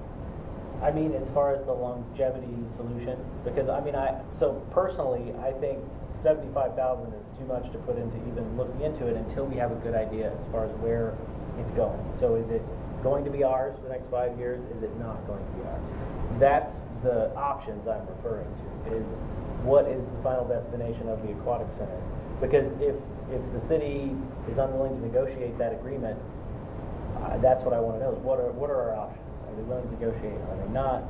If they're not, what can we do? Or are we stuck just paying it? Right now, it's our building. Joe, currently we have a contract with the city. We cover half the cost. We cover half of maintenance costs. Maintenance. So any repairs that have to be done, Okay. we pay for that. They pay for the cost of operations. However, we also pay up to about $75,000 a year that we pay in users fees for the facility as well. So they pay for operation costs. In other words, they pay their staff, they pay the power, they pay the pool chemicals. If there needs to be a repair done, a motor that goes out, something like that, then we split that cost 50-50 with them. And then our user fee that we pay, the $75,000 we pay per year, that's give or take, offsets their operating costs.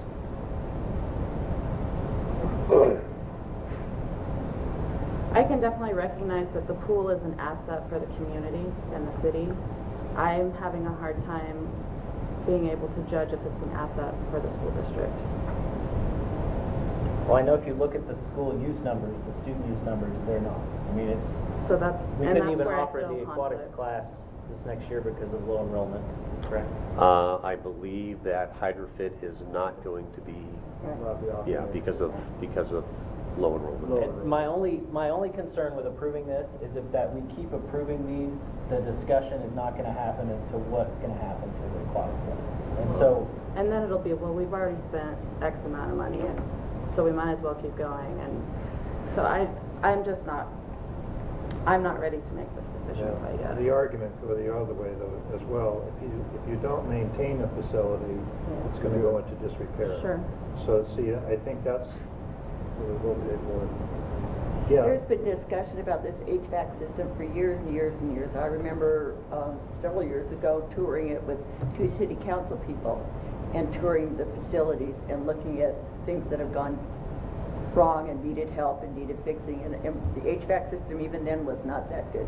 It causes, it doesn't remove all the water, so there's a lot of high humidity, and which is affecting a lot of the other parts of the aquatic center and that sort of thing. So, how long is our contract with the city? Is it renewable every year or perpetuity?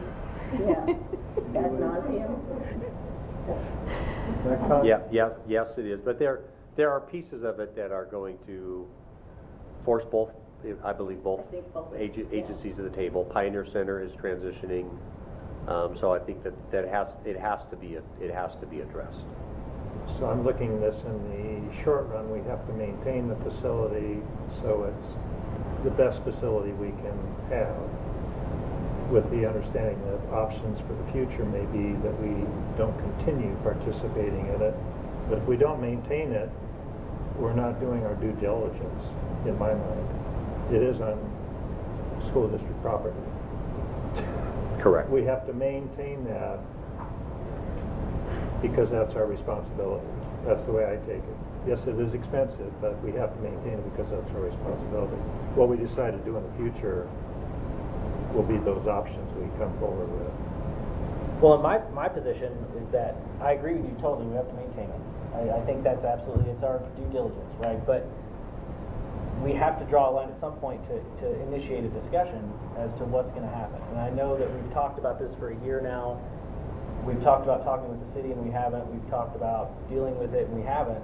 And so at a certain point, I mean, I'm not saying we don't ever approve this amount to begin facilitating the, fixing the HVAC system. I'm asking that we maybe table it or refuse to do so until we have an idea of the long-term plan for either are we on the hook for $1.2 million or 600,000 being 50%, and then whatever additional costs come to the future.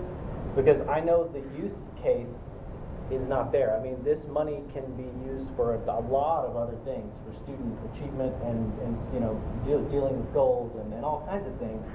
And for me, I see $70,000 going away with no real plan as to what we do after that. And so I would recommend that we table this until we have some sort of idea from the city and from us as to what the future will hold for the aquatics.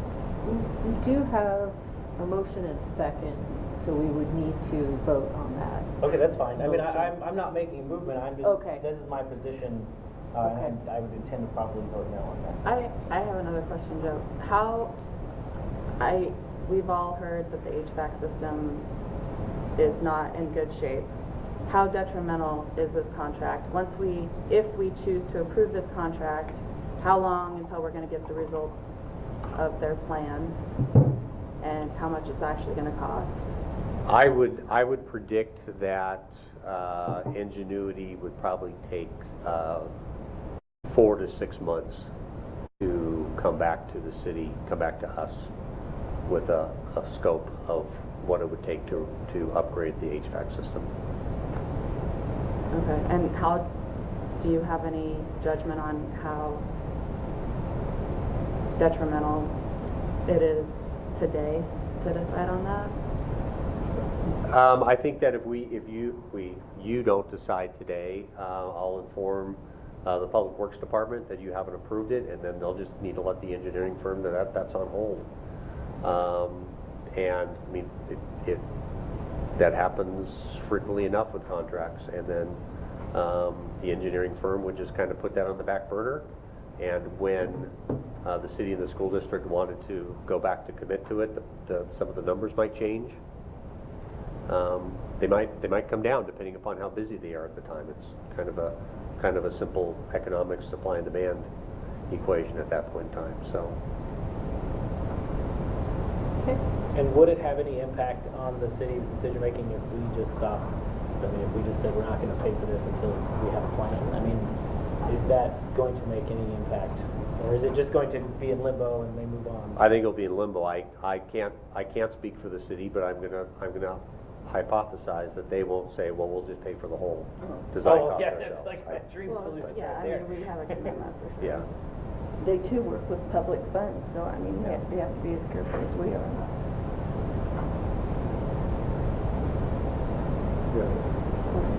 Are we ready to vote? Okay, so all those in favor of the motion? Aye. All those opposed? Aye. Okay, so we have a split vote, which Use means your vote. I finally get to use my vote. I believe this is a public asset that needs to be maintained. I'm not in favor of us being on the hook for $600,000, but I believe it's in the taxpayers' interest to figure out what the situation with this facility is. And it's also in our interest to continue to negotiate these interlocal agreements and potentially extricate ourselves before the hole gets too deep. But for now, I would like to honor the spirit of our current interlocal agreement, and so I vote in favor.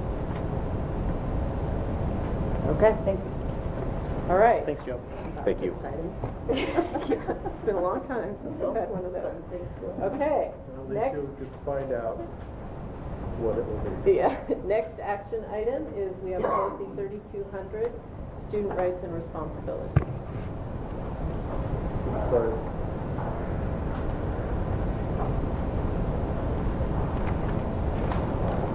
So this policy has not changed since I presented it to you 2 weeks ago.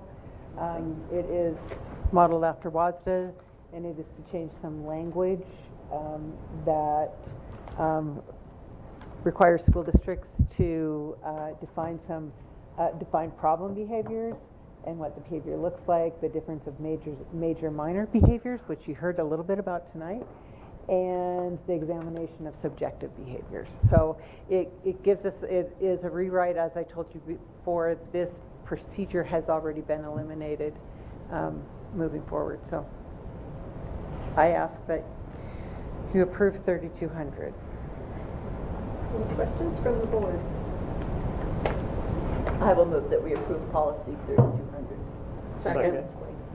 All right, it's been moved and seconded that we approve revisions to policy 3200, students' rights and responsibilities. Any further discussion? Hearing none, all those in favor? Aye. All right, got one done. Curriculum adoption, second step. I love it. Let's do it. Okay, all right.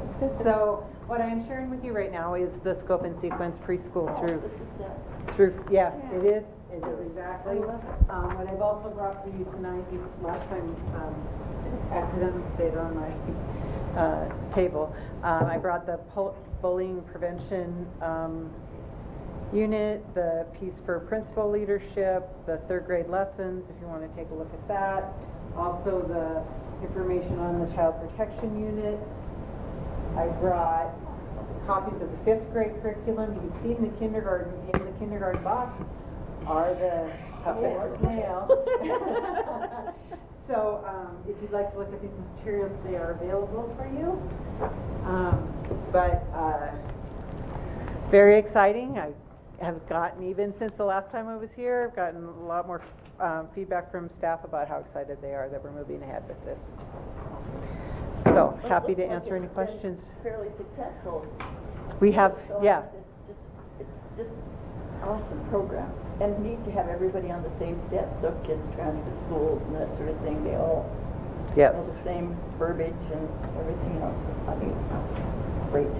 I was really pleased that the company worked with you to kind of fill in the gaps and update where you had some kind of partial, get us all on the same page for a discount. And still give us a 10% discount when we Yeah. were all done, because it wasn't easy for them to have to figure all that out, but they were very flexible. Yeah. Well, and I'm sure it was a little complicated to communicate what our needs were too, so thank you for... But Courtney Hodge is an incredible negotiator. Courtney, yes. She is awesome, so. I would move to approve the curriculum adoption of second step and grades K through 5. Second. It's been moved and seconded that we adopt the second step curriculum. Is there any further discussion? It's awesome. Thank you. Any further discussion? Hearing none, all those in favor? Aye. Perfect, thank you. Thank you. Thank you. Next, we have our physics text. Just loving all the visual aids here. Yeah, so I had this one for you last time. It is a little dense, but this text went through the entire process as I shared with you last time. Our teacher, Mr. Bledsoe, is very excited about it. I think that given that our textbook, our current textbook until hopefully shortly, has lasted for 13 years, I think that the likelihood that it will last for a while is very good. And so the process was very thorough, appropriately administered, and so I would ask for your approval of this new text, College Physics. Is it going to be in a notebook like that? No. Okay. No, he offered that it could be in a notebook, and I said no, because it's less expensive, and I said, no, we can't do that. No, So it's just break anyway. Yeah, I know, you're just trying to save us money. It was really, I really appreciated it. I think I needed this earlier. I would move that we adopt the physics text for curriculum. Second. Thank you. It has been moved and seconded that we adopt the 2018 edition of College Physics as the text for our physics course. Any further discussion? Hearing none, all those in favor? Aye. Thank you. Thank you. All right, now we have our 2019-2020 course offerings. So I provided additional information for you in the board packet with the 6th, 7th, and 8th grade registration forms and elective forms. All those packets provided more information. In addition, I included the list of classes for 2019-20 at Pullman High School, including Spanish 4, which will be offered. One of the things we're going to shift, this is going to go into my calendar differently, and we're going to come and bring this in April next year. It needs to come sooner. We've already got the kids signed up, so it makes sense. But Mr. Polstad and I will be ahead of that game next year. So, questions? This, as you remember, these courses at Pullman High School include drama, AP, computer science, and math essentials. No, math, integrated math. That's the one. Yeah. So, Earth and Space Science too, yes, thank you. I move approval of the 2019-20 course offerings. Second. Thank you. It's been moved and seconded that we approve the 2019-20 course offerings for Lincoln Middle School and Pullman High School. Is there any further discussion? I have a question. Are we normally approving course offerings in the summer when kids have already signed up for classes? That's what she was. Yeah, that's what I was saying. Okay. We need to So- change that order. Okay. Yeah, we should be doing it earlier. The kids are going to have to register in March. I mean, we're not going to be able to remove that part of it, but we should do it in April. Okay. So, yeah. And do we vote on it after the students register based on if the class doesn't get filled or something, then we don't offer We it, still could include that course as an option. There's a couple courses on there that aren't offered this next year. It's in the new media sequence of how we offer some courses every other year. It still could happen that a student might do an independent study or something like that. So I don't know that we could say that would only be the courses that were offered. I think I'd be concerned about saying that, but I think that we need to present the array of options that we have, and also not make any promises to families that we can't keep. Sure. Okay. Thank you for the clarification. It's a good question. Okay. Any further discussion? Hearing none, all those in favor? Aye. All right. Thank you very much. Thank you. And next. Oh, okay, the Lincoln Middle School Assistant Principal appointment. Yeah, so we've talked about this at our last board meeting. Again, Tammy's been in this position for 2 years. We did conduct a survey with the staff. Those results were shared with both the staff and with the board. We have done appointments in the past prior to myself being in the Pullman School District. It's not something that we take lightly. This is given a lot of thought. We do have this allowance in our board policy, and we think that this is the best move moving forward. I'd be happy to answer any questions you may have.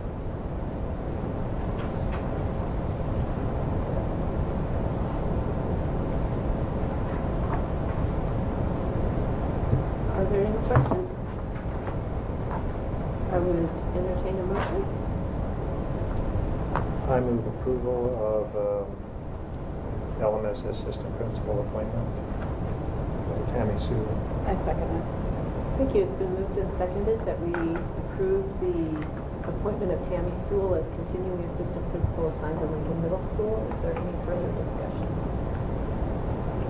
Well, this came forward as a potential action item last meeting, and I waited the 2 weeks to hear any constituent concerns that might come forward, and I have to say I did not hear any. So, of course, those were constituent concerns to me. So that's, I believe she's done a swell job, but I wanted to give us that time for the community. Understand. But I do think we need to take into account the testimony that we heard tonight from Mrs. Carper about park policies and following and stuff. So, yes. Yeah, I think that Kimberly had some great points, and I think that maybe we need to look back and make sure that the wording in our policy is appropriate. We do want to cover ourselves so that we don't get ourselves into any trouble in the future, but I do feel that Tammy Sewell is a very good fit for us at this time. And I also didn't hear any constituent concerns since the last meeting. no, I don't think there were any concerns about Ms. Sewell. I think that the concerns are about our procedure. The procedure of how we're doing it, yes. And I think probably rightfully so. Sure. Nice to have someone on the ball, keep us in line. Any further discussion? Okay, hearing none. All those in favor? Aye. All right. Thank you. Next, we move on to our discussion items this evening. The first discussion item is ASB fundraisers and clubs for 2019 and 2020, presented by Joe Thornton. So each summer, we come forward with a plan for your review of clubs and fundraisers at each of the, what will now be 6 schools. And again, this is just a plan. This can change. Every year I remind principals, you're not locked in. If you have a fundraiser on the list and you decide not to do it, that's fine. If you add a fundraiser, that's fine. Just make sure you do the paperwork. If you add a club, that's fine. Just make sure you do the paperwork. So this is just a rough roadmap of what they're looking at doing this year. So the one change I did for you this year, just so you can kind of see the ebb and flow, I did anything that the principal says they're no longer offering, I put a strike through on that, and then things that are new, I put those in bold, just to allow you to kind of track those changes.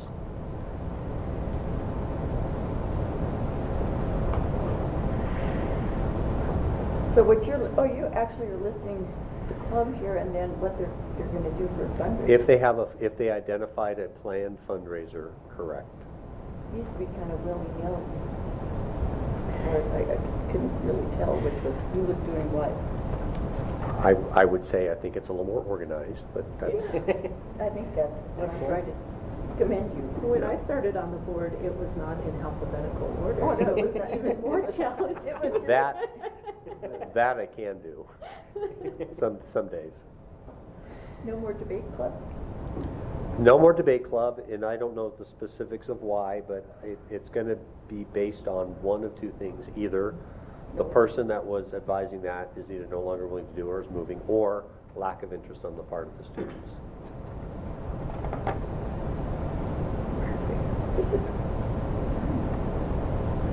Good job. There's lots of stuff for kids to do. Yeah, only so many hours in a day. Yeah, but the more kids that are involved, the better it is for all of us. All right. Yeah. Shall we segue into the next discussion item while you're there, the meal prices? Equally riveting and exciting, which is the meal price. We are required under the Healthy, Hungry-Free Kids Act of 2010 to basically make sure that we have our meal prices are within a certain range of what the federal government is reimbursing us for. So Sheba's recommendation is that we do a 25 cent increase to the K-5 lunch, not moving the others, and she's also recommending a 25 cent increase to breakfast. That's a chunk.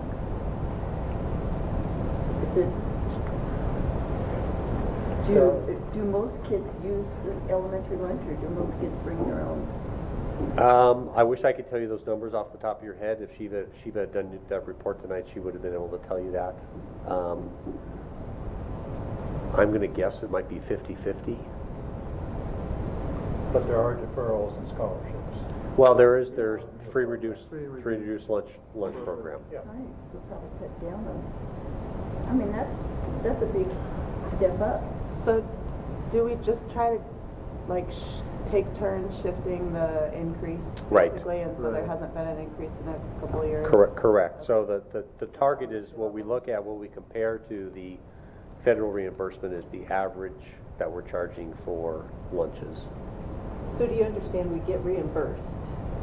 We have to charge the amount we get reimbursed. We can't be making a profit of what the federal government gives us. So it's not like, I mean, this is the value of the meal, but it's also the value of how to shift out that.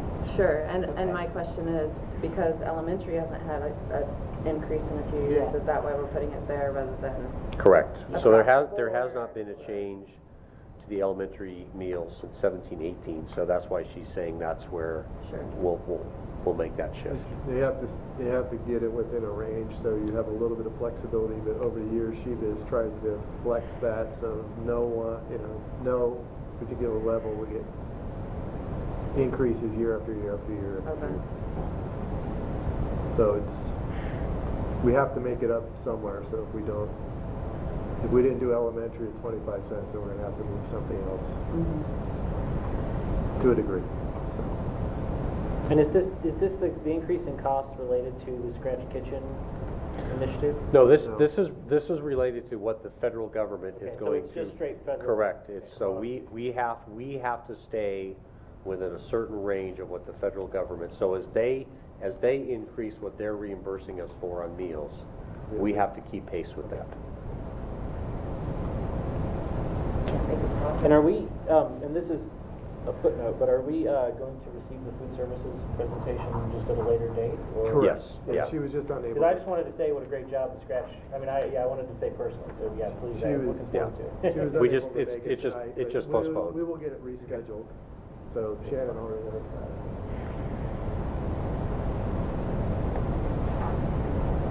Okay, any other questions? And no, sorry. Okay. Are you ready to go on to your I am, prime and even vendor? more riveting is the prime vendor contract that we have in conjunction with Spokane Public Schools, District 81, their co-op with Food Service of America. It's basically buying power because it's a larger group. The analogy I use is kind of like going to Costco. So that's an advantage to us. We're able to piggyback on top of their contract with FSA. So Sheba is requesting that we extend that for one more year. It's a big deal. How long have we done this, Joe? Pardon? How long have we piggybacked on? I think she can just do that every year as long as you okay. continue to approve it. So I think it has to be an annual renewal. Okay, my question is, how long have we been doing this with Spokane? Ooh. 4 or 5 years. Not very think long. so, I think yeah. it's only about 4 or 5 Yeah, years. I think it did. I think Sheba started it. Okay. Sheba started it, yeah. Just 2 years. Good. Yeah, okay. Good, I think it's a good deal. Thank you, Meg. Right. Thank you. Thanks, Joe. All right, next discussion item, priorities plan. Maybe the right spot here, sorry. So again, I know you've seen this several times, but as you can see, this is listed as draft 6, but I'm bringing this to the board. We've had quite a bit of involvement in trying to develop our strategic plan, which our last one was created in 2008. This is a great opportunity for us to really set the stage for the upcoming several years for our priority plan. We've had focus groups, we have had online information submitted through Thought Exchange. We've had some very good discussions in the board work session regarding the priority plan. We try to incorporate everyone's thoughts to some degree, and this is where we have landed at this point. So I thought it was an appropriate time to bring getting closer to the final product. Not saying this is the final product, but again, an opportunity for the board to take the next few weeks and kind of look at how we meld it together, your thoughts as well as thoughts from the community and from the staff. One of the big items was trying to keep it, to narrow it down a little bit more and be concise and clear. Is there some discussion? Sorry. I'm sorry, I'm discussing, I think the way this thing looks is ridiculous. It's just, this is what we promised. It's not, are we supporting anything with this? Why do we have this? And who's promising? You need to be a little more explicit on who's saying this and who's going to be held accountable. And if you just say it's the Pullman promise, is that the city that's promising this? Is it? It doesn't specify. It needs to specify why this document exists, and it's supporting the cultural beliefs of the district, which I think, I don't care where it is, but it should be on here somewhere that this is how these different little boxes came together. It's got to be a coherent piece of work. So I think, Susan, in response to that, I think idea we had talked about is on each of these, there would be a corresponding link that would provide more detail to each of these bullets or bullets. Which is fine, but I just, if you're gonna be putting this document anywhere, it's why does this exist? Is it? So you want more of an explanation Well, of it's how called this the is Pullman gonna, how this is gonna guide I our. don't, to support the cultural beliefs of the district, who is making the promise? Is it the school board? Is it, I don't know, any Pullman group? It's, right now, it's not really, it's saying all these lovely little things, but who's saying it? So I'll take responsibility for, I guess, there was sort of a grammar, you may recall, there was this grammar challenge of what do you say in the upper left corner that makes sense with the 6 cultural beliefs, some of which have a verb and a noun, but some of which are just sort of a concept.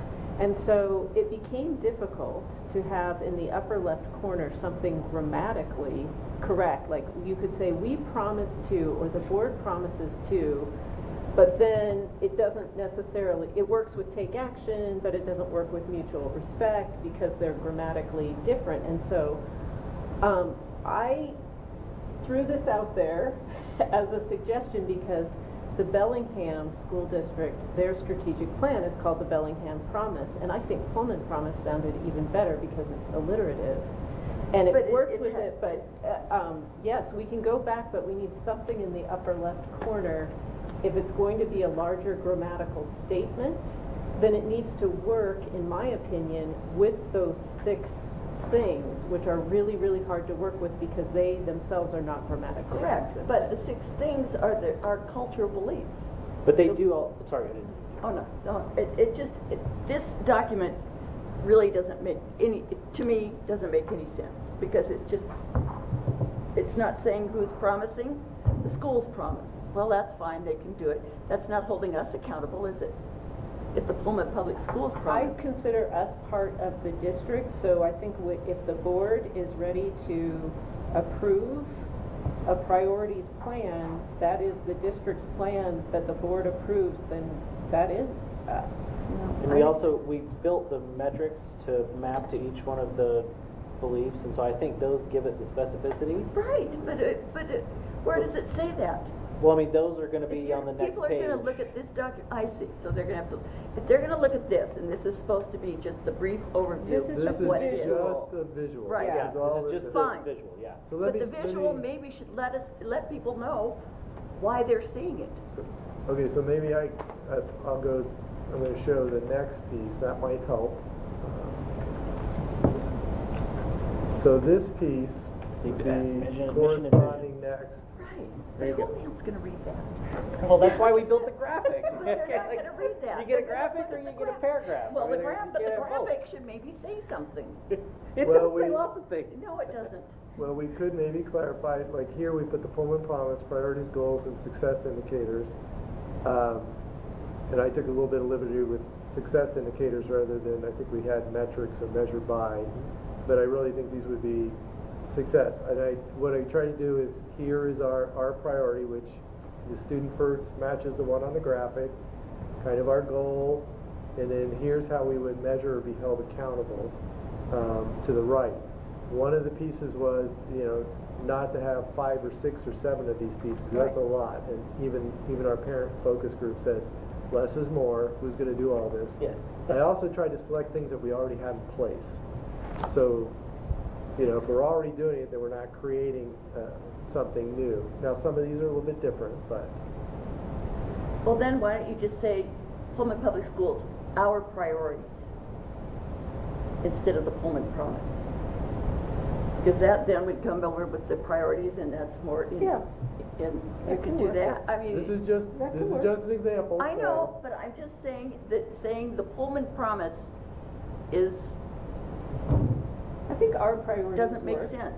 Yeah. May I ask, so you're okay with the actual graphic Oh, and the no, I'm content? not saying that. It's just that one It's title just- that bothers well, you? yes, No, I'm why just are making you sure. looking at this? No, I think that's valid. I mean, that's totally real. So you're okay with the rest? But I would also say to support, in somewhere, to support the cultural beliefs of the district.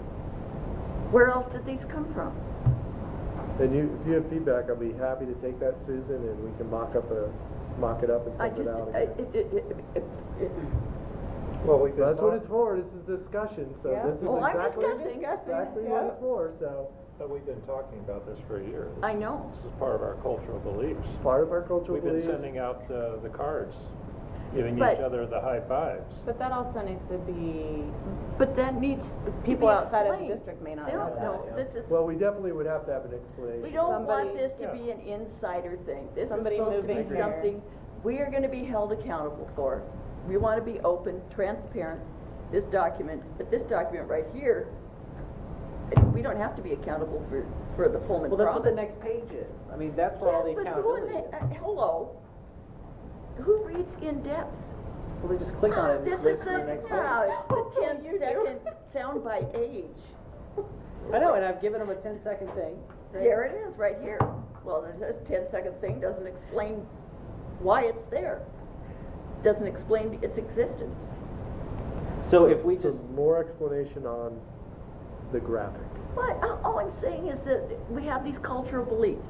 We base this whole graphic and this whole plan on these cultural beliefs. Somewhere on here, it should say that we're supporting the cultural beliefs. Because people, unless they get their little high five card or see all the cultural beliefs posters, aren't gonna know what this is referring to how about or where it came from. There's gotta be a reason. our cultural beliefs instead of the Pullman promise? And then it's Pullman Well, Public it Schools, just our even be cultural beliefs. And then we go into the priorities. next is the mission, strategy. Well, and- we already have a big poster on the cultural beliefs. Yeah, but and it's that's not in our different mission from statement this. at all, though. No. Like that, it doesn't integrate at all It with doesn't need to anything be that in we our do. mission statement. Sure it does, it's part of No, our. it isn't. I No. think this is the draft.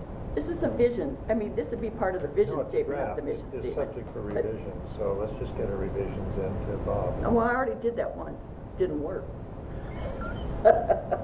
No, it's okay. I'm just saying that I've worked for 50 years in communications business, television, radio, print things. So I'm just saying that if you want to have an impact, you got to have kind of a little reason why it's there. So, I mean, I do kind of know this stuff. Time for draft 7. Draft 7. Okay. So we will, There we are. so Susan, if you would I'm send just a me little some of your passionate. ideas, I will work on incorporating I'll those, and try I'll bring again. back draft 7, and that's what it's about. We're gonna keep working it. Okay. Any more discussion on the graphic? I wanna jump back to the measurements. Before our next board meeting, we have a retreat, correct? Correct. Okay. Oh, when is that? July July 16th.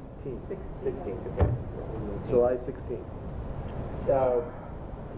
Can we work on this then Yeah. as well? Yeah. Okay, cool. We All right, 'cause can. I think, yeah. Let me make a note of that, because I'm actually working on the 16th. agenda. Yeah, July Tuesday, 16th. 16th. So I will add that to the agenda. But if you have something ahead of that time, we'll be happy to, for sure, work it in, yeah. And so, just to be clear though, your main problem is not with the overall graphics, it's with the Pullman promise. Oh, I don't care what, I'm just trying to make it a reason. Well, I just want to why think of a that statement that'll work document for what you're exists. saying, because I agree with You you. can just put our priorities. I don't care. In support of our priorities. Okay. I'm just saying the Pullman promise doesn't make any sense to me. That's fine. Pullman school board and administration promise, that would be fine. But That's not a. it doesn't That's indicate. not, the teachers impacted on this as well. It's the But school they're- district, it- Pullman so- Public Schools. This is But this this is where we've been moving the whole year. Yeah, but this is a document to hold us accountable. Pullman Public Schools, it says right there at the top. But the promise is from whom? Pullman Public Schools. Yeah, Pullman. No, it doesn't say that though. At the very top, it It's does. pretty, not say that. it's pretty obvious to me. Oh, it's not to me at all. So, there you I go. look forward to our work. Not as much as me. Just bring the computer and the program to edit it, and we'll just hash it all out right there, it's fine. Please send me your things, and I will work on draft 7. That's what the process is, and that's absolutely fine. So, Okay. I do want to point out one, Yeah. I do want to go back to this because I do want to let you know, one of the feedback was to cut down on the number of measures that we would use. The other thing is, in researching some other districts, they too had cut them down to like no more than 2. You'll notice we have 3 in some of these. But this is draft. One of the things I also saw in some of the other districts that I thought had some pretty nice plans is, if appropriate, they put kind of the month that collection would occur, and I thought that was a good idea. So I like that idea. You'll see these on some, not all. And also we have annual course offerings and programs to the board reports. Of course, that could be April. Our professional development surveys typically given in spring. I don't think we have a specific month yet for that, but I thought that might be nice too. Then we can know when those collection measures would be done. An alumni survey, that one would be new, and that would probably be something we'd have to pay for, like with one of the vendors, which I'll be seeing next week, so I can get some pricing on that. I really like that one. I know that was one of your favorites, so, and then it would be just we could conduct that 1 or 5 years, and I will get some more information at the summer conference. Have you ever talked to the Pullman Education Foundation about there used to be a company that would assemble all the addresses and names of all the alumni, and so then you could send out newsletters and that sort of thing. I've given the information, I know, a couple of times to PEF. Yeah, and I know and it would be such an awesome thing in many ways, but we that'd be one way to get it. We, with our special education students, we're actually required to do a 1 year after survey, and we have a pretty reasonable one where we can do that in-house and make the call. What we're finding though is phone numbers changing and addresses, and it's sometimes really difficult to get But getting emails. a good return, but emails. It's the Harris company or something that does this, and it will do that for you, and then it prints a book, and then we'll sell it to people so they want to see. There's a couple different vendors that will do this. It can be you just have very to get a effective. Newsletters or even, my old high school was a very small school, but just if there's a specific need, like band uniforms or something like that, they send it you out. put out a newsletter, and some former band geek, lovely word, yeah, it will, say, ooh, and support. I mean, there's just lots of different things like that. Yeah. There we go. Any questions you might have on, like I said, this is just a draft. I just kind of went through them again and tried to line them up a little bit more succinctly with cultural belief. I like it too. And I tried to keep it consistent, like every 2 years, because that's what we had discussed as a board. So, so I just wanted to point out those pieces. So. Okay. Thank you, Bob. All right. Again, if you have other thoughts later on, just feel free to email me and I'll take a look. Informational items is the next part of the agenda. Does any board member want to discuss any of the informational items? Okay. Then if there are no objections, we will now recess into an executive or closed session for the purpose of superintendent evaluations, negotiations, and personnel. And no action will be taken during the executive session, and we will adjourn the meeting at the end of the executive session. How long?